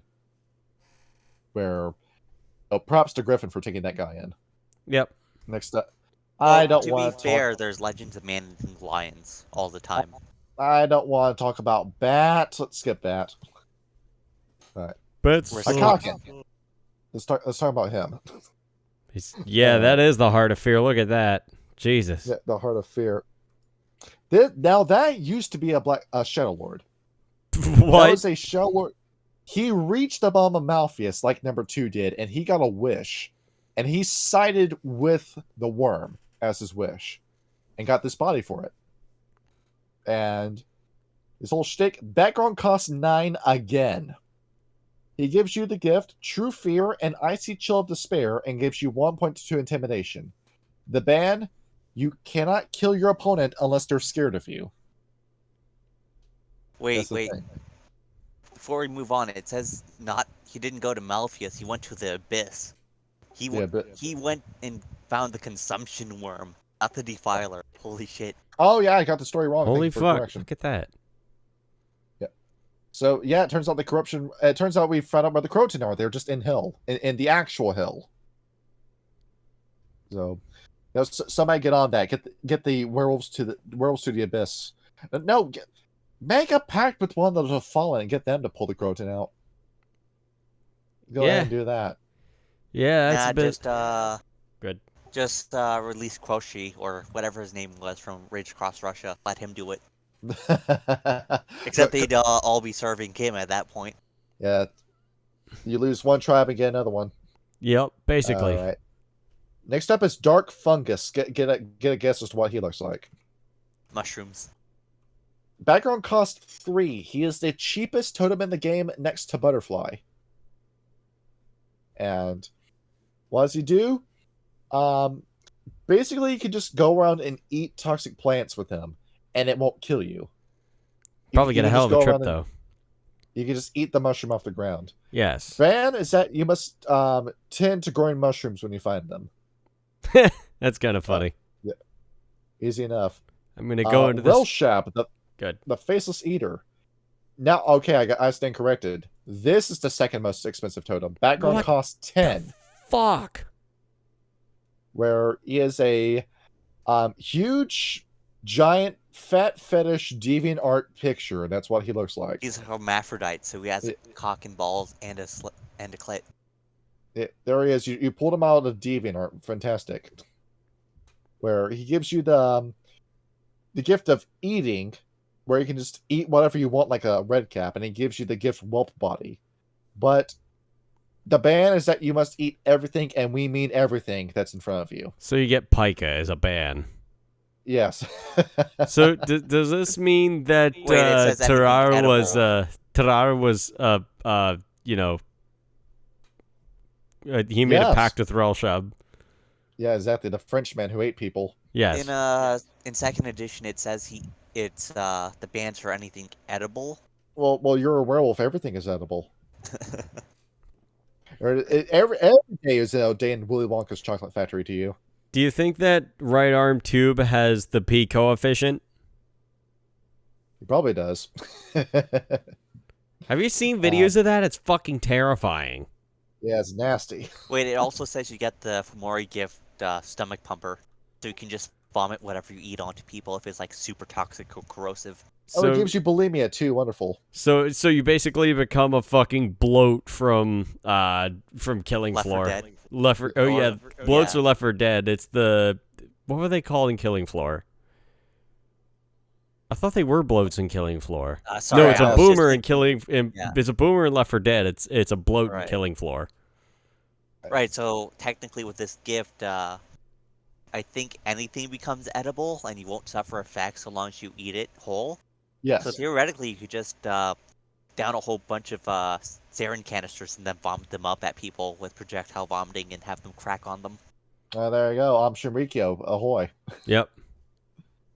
Next up is So yeah, at the end, I wanted to talk about like the equipment and stuff at the end of the book. Yeah. But wait a minute, we haven't talked about the most expensive totem in the game. Oh yeah. Galoo, the mother of all the Nexus crawlers. Oh, sorry, did we forget to talk about the Nexus crawlers? Maybe that's because they're the ludicrously powerful worm spirits that are like these giant angular black spiders with long tongues that just cause reality to glitch out by existing. You know that whole glitch in the Matrix type stuff? Yep. That's what happens whenever a Nexus crawler is around. Or you can gravity just play gravity reverses. You just drop dead from stepping on a patch of grass. Just reality ceases to function as it should around a Nexus crawler. Instead of objects with mass attracting each other, they're actually repelled, so you just get Thanos snapped into a red mist. That's what happens. And you know who...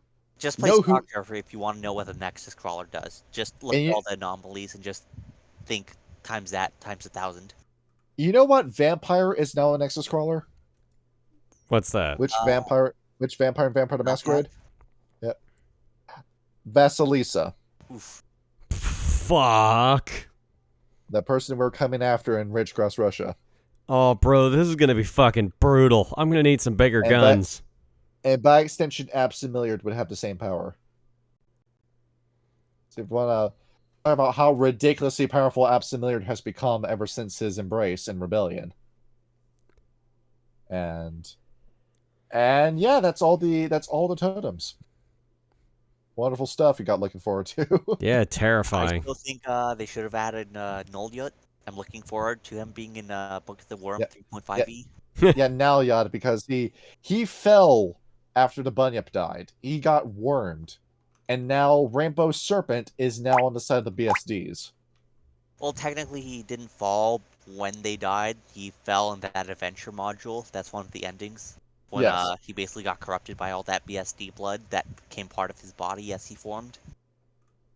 And now he is the evil sperm monster. Yep. If you go with my homebrew, which you're free to use. Yeah. He flies into your I'm pussy just and then thinking, possesses you. Jesus. But yeah, I just remember reading in this book. Also, it says like the BSDs are desperate to find a way for their metas to be fertile, and that's one of the ways you could do it. Just have them be, or have them take.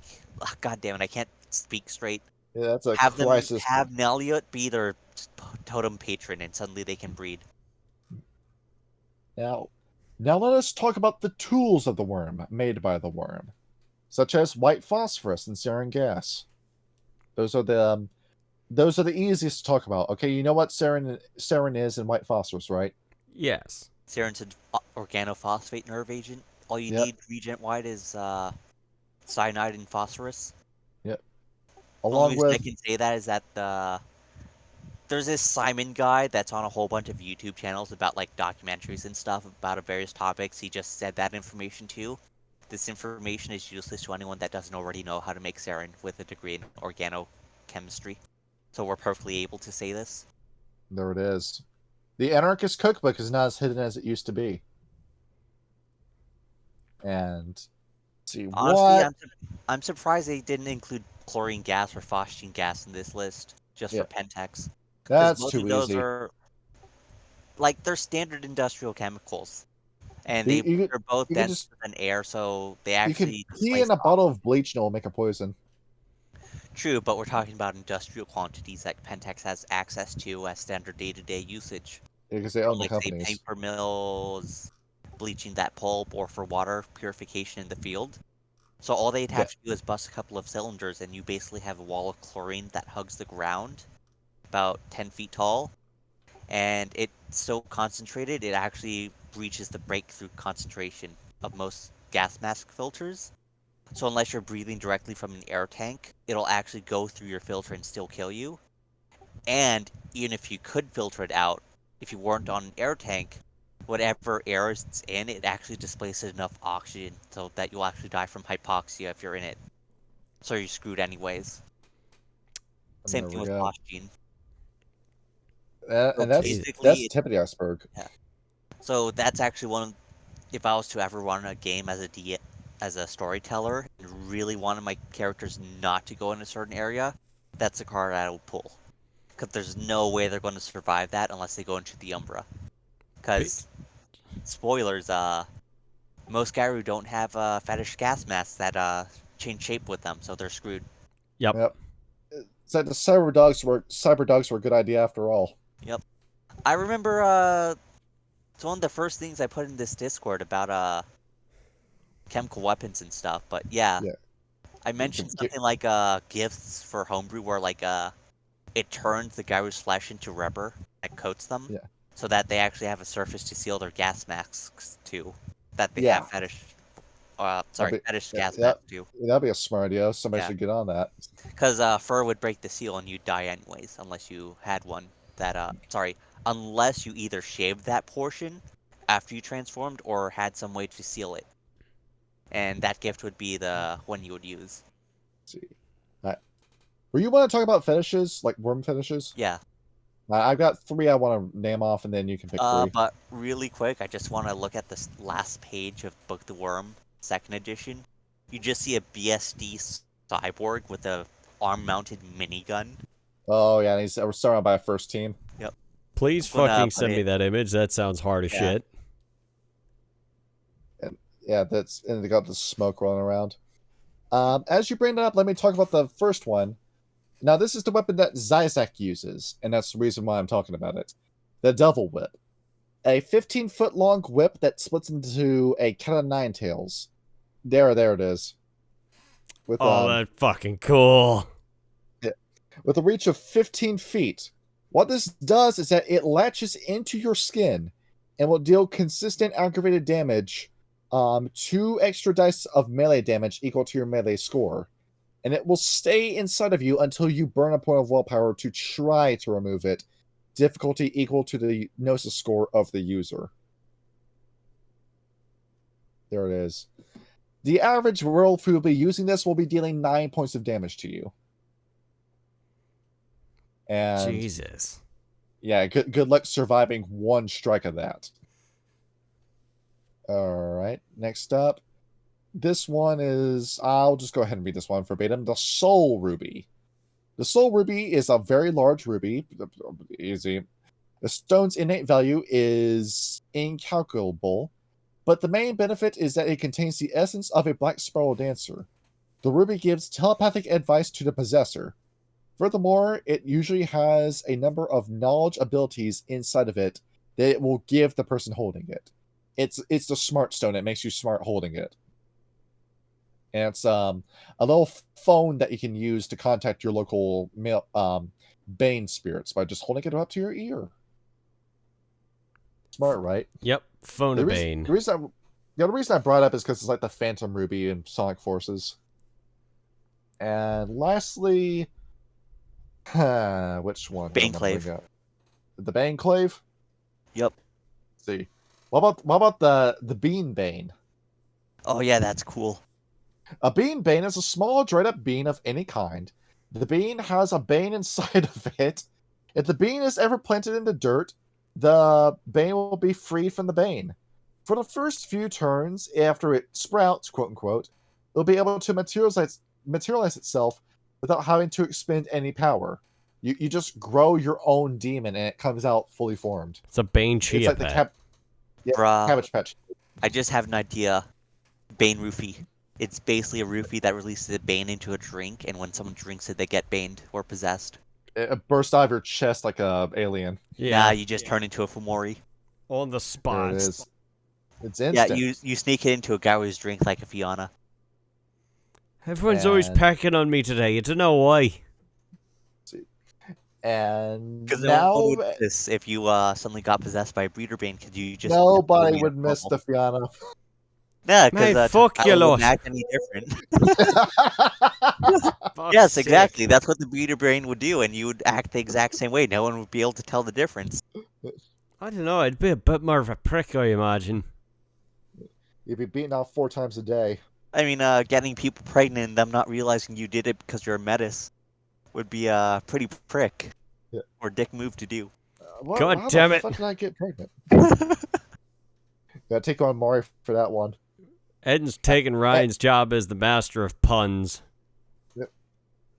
Now, Ed, it looked like you had some fetishes you want to bring up, Baneclave. which is the same thing as a clave, but it's got a little something extra to it. Yep.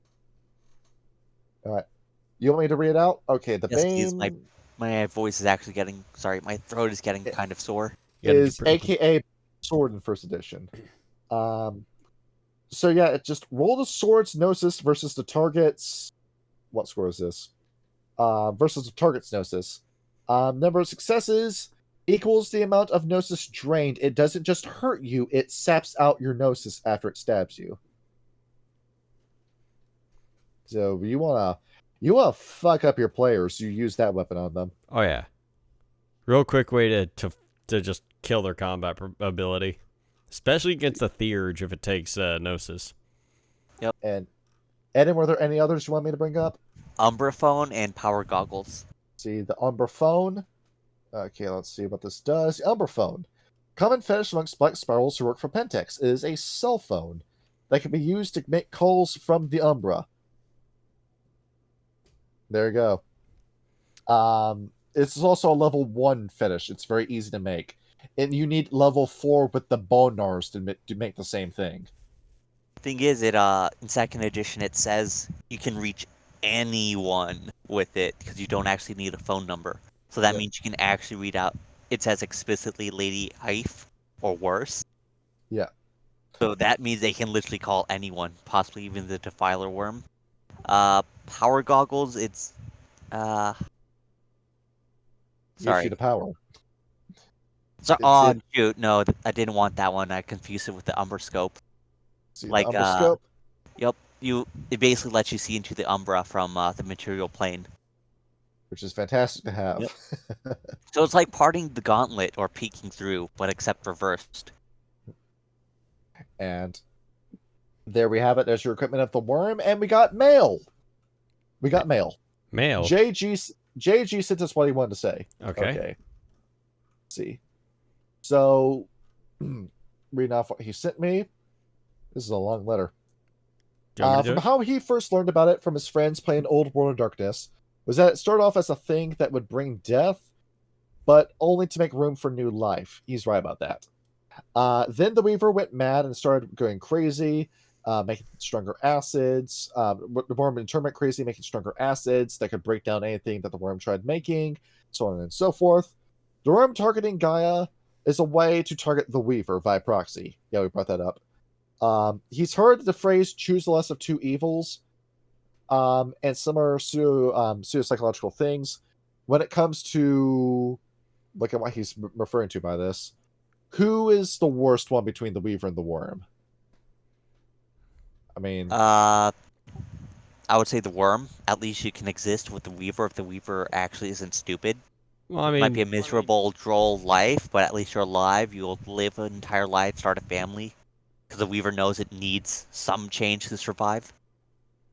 because if you take out the Worm in the first apocalypse scenario in Times of Judgment Apocalypse, there is nothing that answers the question of the Weaver in that first scenario. You basically pave the way for the Weaver to take over. Yep. And if you're in a situation like this, GJ is saying, how did we get to this point? How things have gotten this bad in the World of Darkness? The Garo Nations dropped the ball, methinks. Garou have been too influenced by Father Worm. And basically, he's saying that, in his own opinion, the Worm is the worst of the two evils, because the Worm is saying, I'm going to destroy the world, not to save the world, but to save myself. Because in doing so, the Weaver will lose control over the binding, and then, behold, as everything just fucking falls apart, King has infiltrated the call. Oh no. Hello? King, I'm gonna kick your ass. I did not invite you today. I know. All right, continue with this letter. Yeah, I know. The Because wor- we're being quiet. So JJ is saying the worm's existence poses a logical fallacy for what it is. You're not doing anything just by causing all this harm to people. You're only serving yourself, which is why the worm is the villain of the World of Darkness, and why it's really stupid that Werewolf 5th Edition is saying the worm is a sympathetic figure when no, the worm only ever serves itself. Yes. It is very That's what it selfish. is. And he's also got a few questions for us. Okay, is the worm connected to Oblivion? Yes. The worm has partial control over Oblivion and tried introducing the Weaver as to how to use it before the Weaver bound him. And how does it work? Well, the worm just turns on... The worm, when souls were made and the wild started giving everything ghost and souls, the worm said, okay, I guess I gotta pull this out. So he pulls out Oblivion, put the switch, throws it out into the sea at the bottom of this Umbra and the bottom of this Shadowlands. And the Oblivion is going to do its job. It's a very sophisticated system. Just leave it alone, and existence will solve itself. I don't need to lift a finger anymore. Oblivion will just do the job for me. Once again, the laziness of the Defiler Worm. You could have destroyed the world at any time. You're just wasting time. Same thing with Elder Zamichi. He could do it whenever he feels like it. Technically, the Beast of War / Calamity Worm is the one that would destroy it all. I think the Defiler Worm is more like domineering. It wants to be like the center or the boss. And something like that. I Like, honestly think it just would. be in charge. I honestly think it would have been really funny if, like, after all of this intricate planning, after all the mass production of Banes and of Malogen and of everything else that it shoots out of Malfeas in order to torment the world and make life suck, that it was the fucking, Calamity Wyrm that was like, man, nuke, lol, and then just fucked everything over. And the fucking Calamity, you idiot! You know what's we're funny? dead. Worm won. Yeah. Technically, this is actually kind of funny. The actual moment of detonation has the Defiler Worm momentarily pop up in the center of a nuclear detonation. But the after effects, like the mass death, could theoretically cause a Calamity Worm to actually manifest. And then the Defiler Worm piggyback off of that, and then the nuclear winter. If such a thing could actually happen, there's a big scientific debate. Currently, it's that it couldn't happen, although mass belief, according to mage rules, might actually make it happen in World of Darkness. The consumption worm with all the mass starvation could then piggyback off of that and suddenly have a giant worm. The entire worm manifest and materialize on the physical plane. There's only one way to find out. Let's And do then Let us be whole again on the corpse of Gaia. it. See, Kyle will now do an impression of Lindsey Graham. oh fuck, I haven't watched one of her videos in a while. No, Lindsey Graham. Lindsey Graham, Yeah, I know. Wait, hang on. the male politician. I'll do it. I want war. I want to see people die, and I want to get money from it. Oh, I was thinking Lindsay Ellis. Okay, yeah, sorry, that was my Lindsay fault. Ellis. Kyle will now do an impression of Lindsay Ellis. So the interesting part of Book of the Worm is how it relates to the female struggle. No, I'm just gonna fucking. And how I'm it gonna- relates to communism and how I'm right about it. I don't understand why they called her a bread tuber. I don't think she was overtly communist or You did a look at the completely. shit she's making for Curiosity Stream, and oh my god, you took the blue pill. Well, only complete fucking cretins watch Curiosity Stream, so it doesn't matter.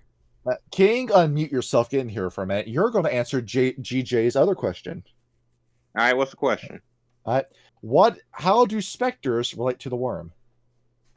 Spectres, they're related to him as much as they're the servants, basically his cousin / brother. Well, 'Cause you get the oblivion in you. yes, right. the specters were shadows or wraiths that basically got afflicted with pure oblivion, absolute destruction. That once it may seem fun, but specters feel nothing but pain, and the only way to make it not stop is to inflict it on everybody else. Much like the Defiler does. Yes. And there we go. You're serving the worm, you just don't know it. Question. Yes. I know we covered this in the history for a bunch of times, but what if instead of teaching humans how to destroy stuff, what if the worm had its own changing breed, like say the Gyru? Well, Or let's the theorize on that. What if the worm made his own changing breed? Well, I've got an Or easy... rather was given one by Gaia. We do have the mockery breeds, though. But I do have I had this in mind.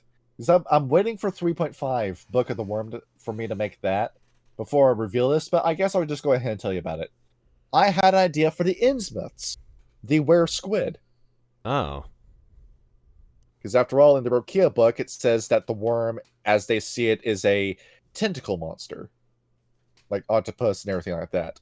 So we have the Were Squid, which is direct servant of the worm, but more like the balance worm than anything else. They're the agents of the worm that didn't fall with the Black Spirals or anyone else and just want their old worm back. Fucking worm in the Rokia book. It's down Yeah. there in the Mariana Trench, Now- fingering Gaia. Now, hold on. To back to another point when he said she feels in love with the worm. The worm, at the end of the day, isn't purely evil. All it is out of control. This is the result of uncontrolled worm. Yes. If someone were to bring it back into order, the worm would stop. We've got the consumption worm off the map already. That's ticked off. We're fine with the consumption worm. We just need an answer with Calamity and Defiler. Calamity, we can make a solution for that. Defiler, that's going to take a while. Wait. I remember you saying Calamity Worm doesn't do anything, but I think he actually does. He's responsible for all the genocides and stuff that go on. Yeah, he's responsible for it. He's just a moron. Also, technically, while the Defiler, the one that corrupted the Black Spiral Dancers, the Black Spiral Dancers wanted to destroy everything and just fight to the death, Yeah. technically means they're actually the Beast of War tribe, not Defiler Worm tribe, Yeah, which is yeah, something I but want to bring up in 2.5e. Technically. Technically, but like we said before, you're getting too muddled in the Pacific. Right. because after all, Pentex and the Black Spirals don't see eye to eye. Because Pentex wants to control the world and then make it a shithole that they control. The Black Spirals frequently get into fights with Pentex or just ignore their plans entirely because they just do whatever the hell they want. Pentex is like communist China. Their plan is to make the world so bad that when they take control, they're the ones that actually made it so bad with continuous action. So when they take control, they'll basically like take their boot off of someone's neck ever so slightly so they can breathe better and say they've been helping you this entire time. Yeah, it sounds While about the right. Black Spiral Dancers just want to rip No, out no, your no, no, throat. no. The Black Belt Dancers are like the Bali from Vampires the Reckoning. I mean, Vampires the Masquerade. Shit. Yeah. They want to destroy the world, but they want to reset such a way they get the last of the universe to themselves before it goes bye-bye. The Black Spirals are like insert radical Islamist group somewhere in the Middle East or Africa. They're like the Taliban. You don't know what the fuck you're talking about, and you just ruin people's lives, and that's what you do. Destroy This is everything, why. create nothing. Yes. Hold on. Just like Token said, the evil cannot create, can only corrupt. But in this case, evil can sort of corrupt. I mean, create. Technically, evil can create more evil. It's a self-feeding And- cycle. And lastly, what exactly is the worm to you in your own perspectives? What do you think we should do about the worm? You're asking two different questions here. What is the Yeah. worm and what should be? Yeah. Which one? Yeah, like, is the worm a sympathetic figure, or is the worm irredeemable? Well, it's I would say the worm is more like Ghidorah from Godzilla. Just like 3 different personalities that are just attached at the shoulder. yes. Yeah. That each do want to do their own thing. Their motives are incomprehensible, or they don't really have a motive other than doing what's in their nature. King Ghidorah, take me to your leader. Needs to be brought to control. Until then, beat the worm back. And should the bounced worm be released? Is that going to solve anything? Yes. Majority of the world's bullshit, yes. Yeah, Because but everybody after all- going about most that's these hard. things- Although yeah, but the most of only these- canon way in the books to do that is to literally release them with an Anunnaki. And that just basically genocides almost all of the Pharaoh on the planet, including all the Garu. And also not kills like necessarily. 6.5 billion people, because all the buildings collapse and kill them. Joe Zalbeck No. made a big So price. everyone on the highway in a car that's traveling along the road, anyone sleeping or being in a building, the building just collapses on them, the cars just explode, collapse. Basically, they go from like 80 miles an hour face first onto the road for like half a mile, ground down. Ed, you're getting this confused. This is the concept of destruction and order. What do you think was going to happen when we finally release them directly? Oh no, this isn't actually the worm itself doing it. This is just the worm destroying the Weaver's pattern web.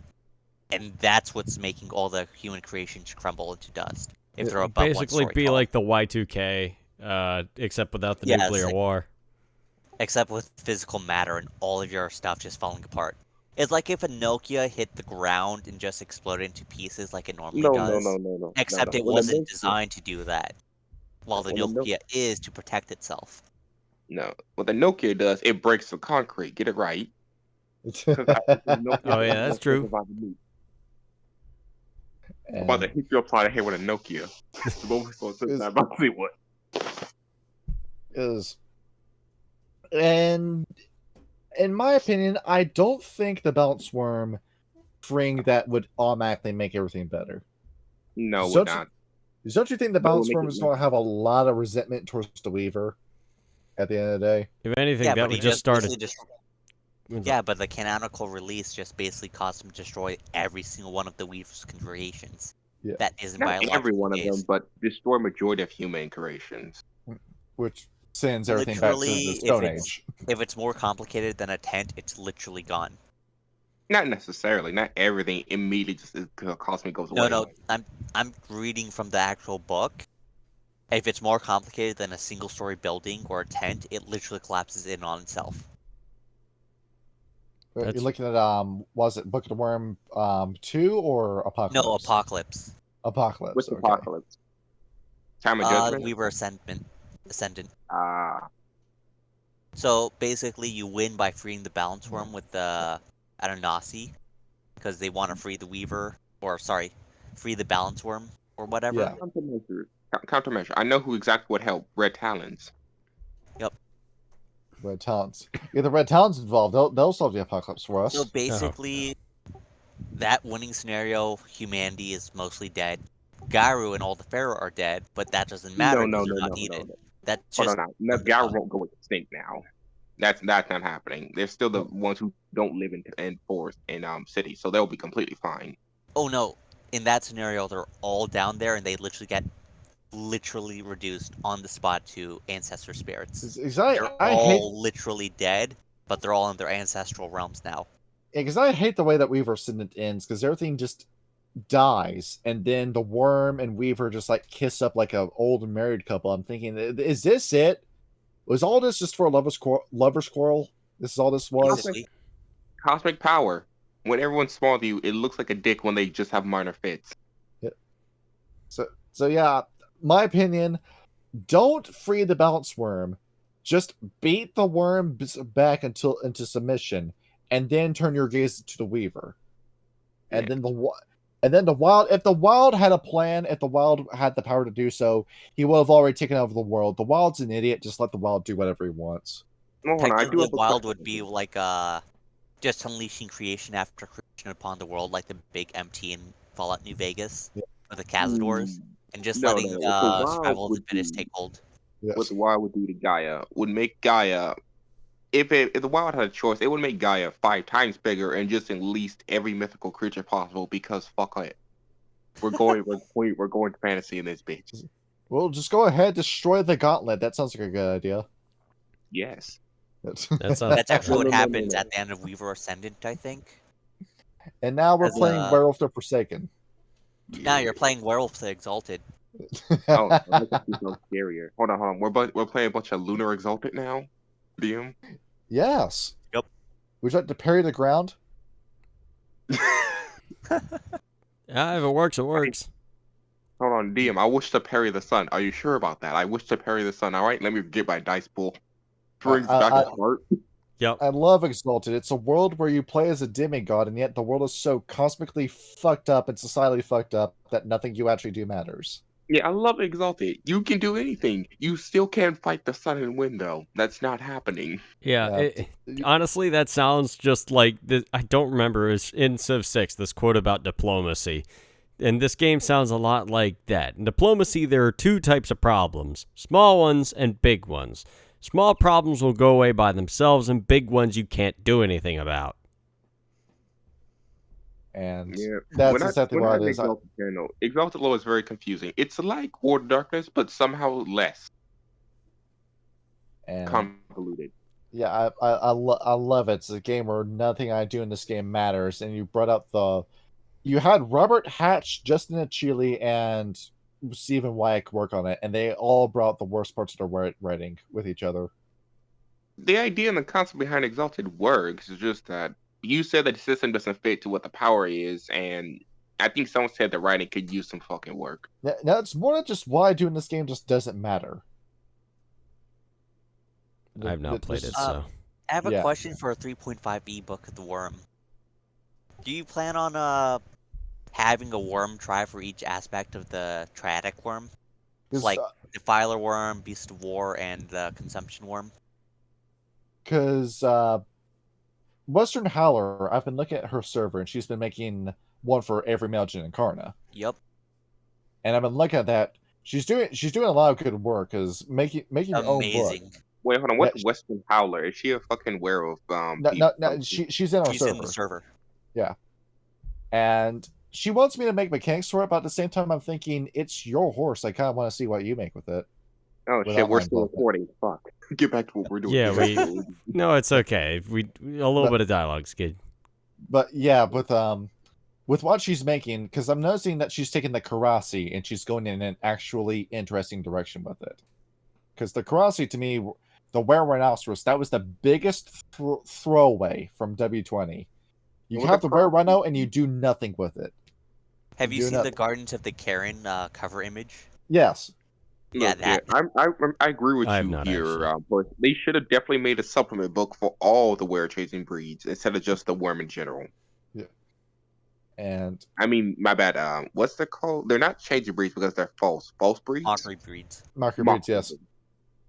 Because I'm thinking with that, if I were to do each one, if for balance itself, I'd go with squids. Defiler. I need an animal that just comes in and makes your life worse and doesn't actually contribute to anything. A It's gotta be kookaburra? some sort of parasite. Oh, hold on, hear me out. A were leech. Where leech. Why not do the Let's- mind worms? See, I was thinking of something like the were cuckoo bird. The were kookaburra.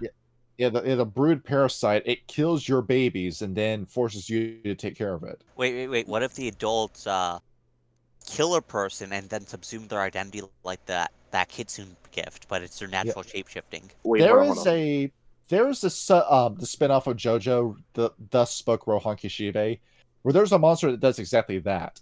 It possesses somebody, dies, and then forces you to take care of the corpse forever. Oh yeah, I remember. I remember that episode. It was the artist dude. He said the species doesn't exactly reproduce when it's alive. It reproduces when it's dead. Yes, that you have that as the Defiler Worms species, and It's fucking unique as fuck. I love JoJo for that main reason. yeah, Kyle hates it because it's mainstream. Well, no, I just haven't had the time to watch it, and I You're watched. a hipster watched and you're part into now. one. You hate everything that's popular for the sake of it being popular. Well, no, I tried. The only reason I didn't play Helldivers is because my PC for some reason couldn't fucking run it. Because it was mainstream. Hold on. Let me give him an excuse. Look, if you don't care for all the false investigation, just skip the first 3 seasons. At that point, they don't really use hockey. I was always told to just watch what was the one with Jotaro? Was that Sunset Crusaders? That Star Wars Crusaders. You want to start with part 4. Yeah, so Yeah, if I you just don't told to watch watch that all one the- because that's the one where all the memes are from. Yeah, if you don't want to watch Part 4 is a hockey slice of business, life. Yeah, if you don't watch all the hockey business, even though they don't really bring it back, they sort of bring it back when they fight Dio. And hockey is pretty damn cool. I'm surprised it's not used as much anymore. Calamity Worm breed. Let's go with the were. This is super specific. The Were what? starfish. What? The spiky This- ones? Yeah, the crown of thorn starfish. Wait, hold on. We're saying all these mockery breeds that potentially could have existed, right? Yes. Well, if you guys want the worst one, which I just thought of, were botflies. Yuck. Yuck. They don't That- contribute to anything. Yeah, fuck that. They That's- recycle stuff. Or the Because were I'm thinking locust. If the They worm has recycle a your change flesh. breed, it's gotta look weird. It's gotta be nasty. And it's gotta be weird. Well, hold on. If you want something that doesn't actually contribute to anything, mosquitoes, they actually do not contribute to nature. Now, No, but- botflies are the best, I think, because there's a defiler worm aspect where, let's just say they burrow into someone's brain and steal their body, so they basically corrupt someone's form. No. We're saying were creatures. They actually have to do something other than just stay in their well, fucking. we will do the were mosquito for the consumption worm. Yeah. Yeah, Oh, but a for dire the botfly. botfly, then you have the consumption worm where they physically steal all the nutrients from whatever you eat to sustain themselves, or eat your flesh, and then the beast of war / calamity worm is that they just lay so many eggs in someone that they all die, or that the person gets eaten alive and dies. The were tapeworm. There Oh, we can go. we get disgusting with this one? Go back to the worst. Let's go back to the Yeah. worst. We get disgusting at this point. We're going too deep. There we go. We're going fucking freak legion deep. Yes. But Well, of course, yeah, it's the worm. It's disgusting. for tribes, I was thinking Children of Nilyot from the homebrew would be the Defiler. the Defiler tribe. Black Spiral Dancers would just want to end it all would be the Beast of War. Then you would have to get like a Consumption Worm tribe. The consumption. see the consumption. If you brought back the Croton, they were evil. Yes. Where they failed to actually contain the consumption worm, and then came back wrong. Tenna, no. Wendigo, you got your wish. Not the way you wanted it, though. No. They contained it. The consumption worm just corrupted them as the door was closing. Then they just walk out later on. And there's a little piece of the consumption worm inside of everyone. Yep. Especially the Croton. So those are the 3 tribes, I guess. There we go. There we have it. Yes. It's and that's why World Turtle's forever depressed, because he knows how that ritual went down. Yep. Hold on. I am Guru. I worship the Universe Turtle. What? I worship Universe Turtle. Explain. And he will never take another pack ever again. No. But I find this hilarious too. If you go to the Emperor, you just see a terror turtle the size of an island just floating by. Yep. You need to go over, just put him in front of the entire series of Fresh Prince of Bel-Air, and they'll cheer up right up. If you can get a copy into the Umbra or into Malfeas. If we can do the Smiling Friends Changeling game, and the mission is to make World Turtle smile. Yeah, we're gonna go down to the Malfeas. We have to make a big turtle smile. What do turtles actually like? I mean, they like jellyfish. I guess that's about it. I mean, if we don't get a giant jellyfish down there, they're like, how are we gonna cheer this guy up, Pip? I just really don't know. Look here, I'm surprised Turtle isn't a servant of the wild more than anything else. He seems like a wild spirit. Yeah, he is very wild. Okay, he was. He was born to be wild. What do sea turtles eat? Algae. Yeah, I do eat jellyfish. Plastic bags. The Plastic six-pack six-pack rings. Yep. My left toe. Is that true? Plastic straws. Plastic straws that get up the nostrils and have to be pulled out with pliers. There it is. Look here. Are we just saying turtles in general, or are we including snapping turtles?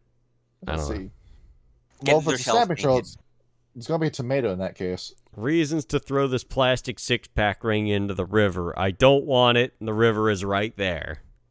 I hate that meme. Oh, dear you. Robert F. Kennedy Jr. is going to show up. He's going to kick your ass about that. Okay. There he is. So if we can get the Robert F. Kennedy Jr. werewolf, that'll be fantastic. Yeah, you want to know another fun fact? Since we're talking about the worm, and when we're talking about random shit, it's okay if I diverge one more time just for bringing up one random fact. Yeah, we'll end the episode with this. Tell it. Griffin was actually Griffins were real life creatures, judging from the Werewolf book, because Griffin said all my people went extinct. Now I'm pissed. Yep. I want someone to literally go on a dig and find Griffin bones. That would be so fucking. That sounds like such a cool hunter book. I'm gonna bring it back like Jurassic Park. Yeah, the technocracy wouldn't dare. You gotta raid the progenitor's hideout and then find the Griffin bones and then find a museum that's going to show those. Yeah, but no. Take this for an example. You're playing Hunters Hunted or Humans in World of Darkness, and you're digging for rare things. You find the bones of a griffin. Oh my god! I just thought of how the technocracy could corrupt Griffin.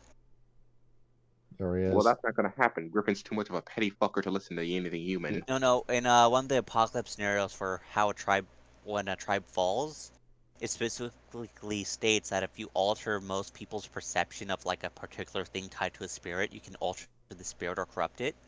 So, for example, if you made everyone think F-16s are trash because they're called fighting falcons, you could eventually corrupt Falcon into being a trashy or totem, for example.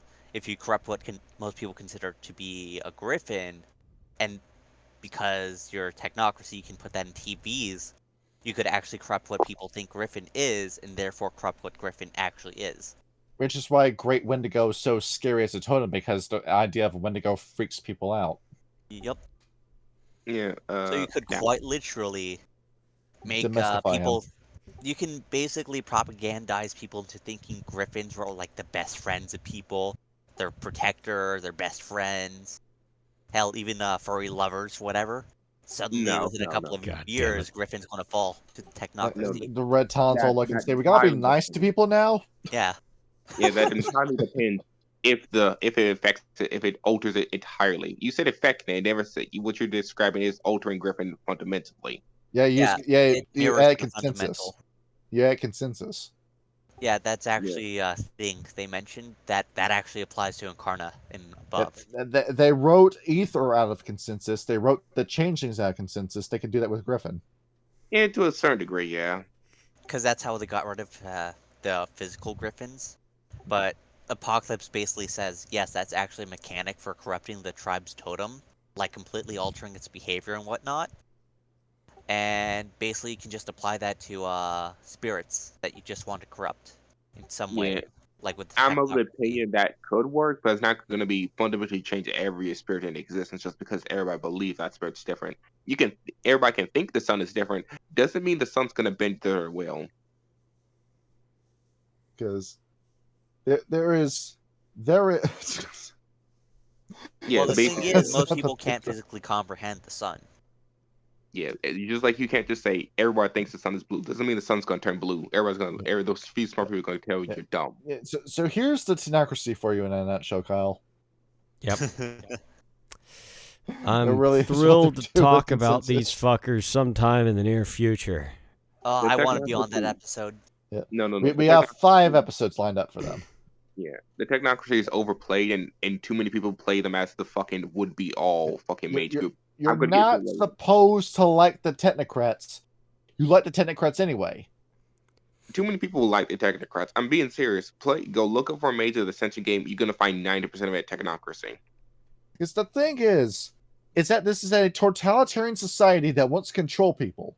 The people that are okay with the technocracy are the same people that want boots on their necks to be controlled like that. You're perfectly okay with government tyranny if you like the technocracy. Yeah, pretty I'm not much. gonna- Yeah. See, this is why I'm a base Euthanatos who kills people that waste life. Shadow Wizard Bunny Gang, we love casting spells. One thing about the Wendigo, many people get this confused. The Wendigo doesn't look like a deer; it just looks like a human with a really big. That's a really big human. The Wendigo does not look like a weredeer. I thought it was like an emaciated human with like showing ribs. Yes, that's what the Wendigo actually looks like. Many people think it's the human body deer head. That's not true. That's a skinwalker. See, I just like the one where it's like, this deer with a head made of bones and flames dripping out of its mouth. And it says the incomprehensible horrors, and then there's a little possum with a wizard hat, and it says my whimsical ass. That's me whenever I play the World of Darkness. I will be the whimsical ass. We all got a good idea of what the worm is? Yeah, it's evil and it's gross and shit. Okay, good. We can end the episode. All right, good night, everybody. Wait. You still recording? Yes. Okay, so I mentioned a Warcraft 3 game. The one with the zombies. Yes. Just for reference, it's made by 43 Berries. He's not active anymore. Due to how game making for Warcraft 3 is, at least with community, like locking their maps down. If you lose the original, you can't edit whatever you had published. Yes. So the story was split over multiple games. It's unredeemed tiers, Reign of the Dead, Reign of the Dead 2, and 0 Hour. So those are the maps you would have to play to actually get the story. Got it. All right. Somebody in the server loves Warcraft. I know because I had a conversation with them about it. I wonder who. That's I don't know. right. And that's it. We will talk about the Bruja tomorrow.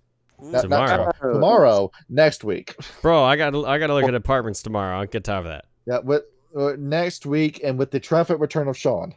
Yes, Nah, my dude, might's the Brew coming. Halls suck. Yeah. No, hold on. Let me finish my question. Modern brew halls suck. Only the old brew hall or base. He is an old Bruja. He was around for the French Revolution. This is the clan of literal Nazis and tankies. No, that's the Zamichi. Anyway, and we're going to bed. it's the famous Euro band when the Bruja explicitly do this. Oh, absolutely. So, yeah. Worm, it's gross and shit. Good night. GN. Night.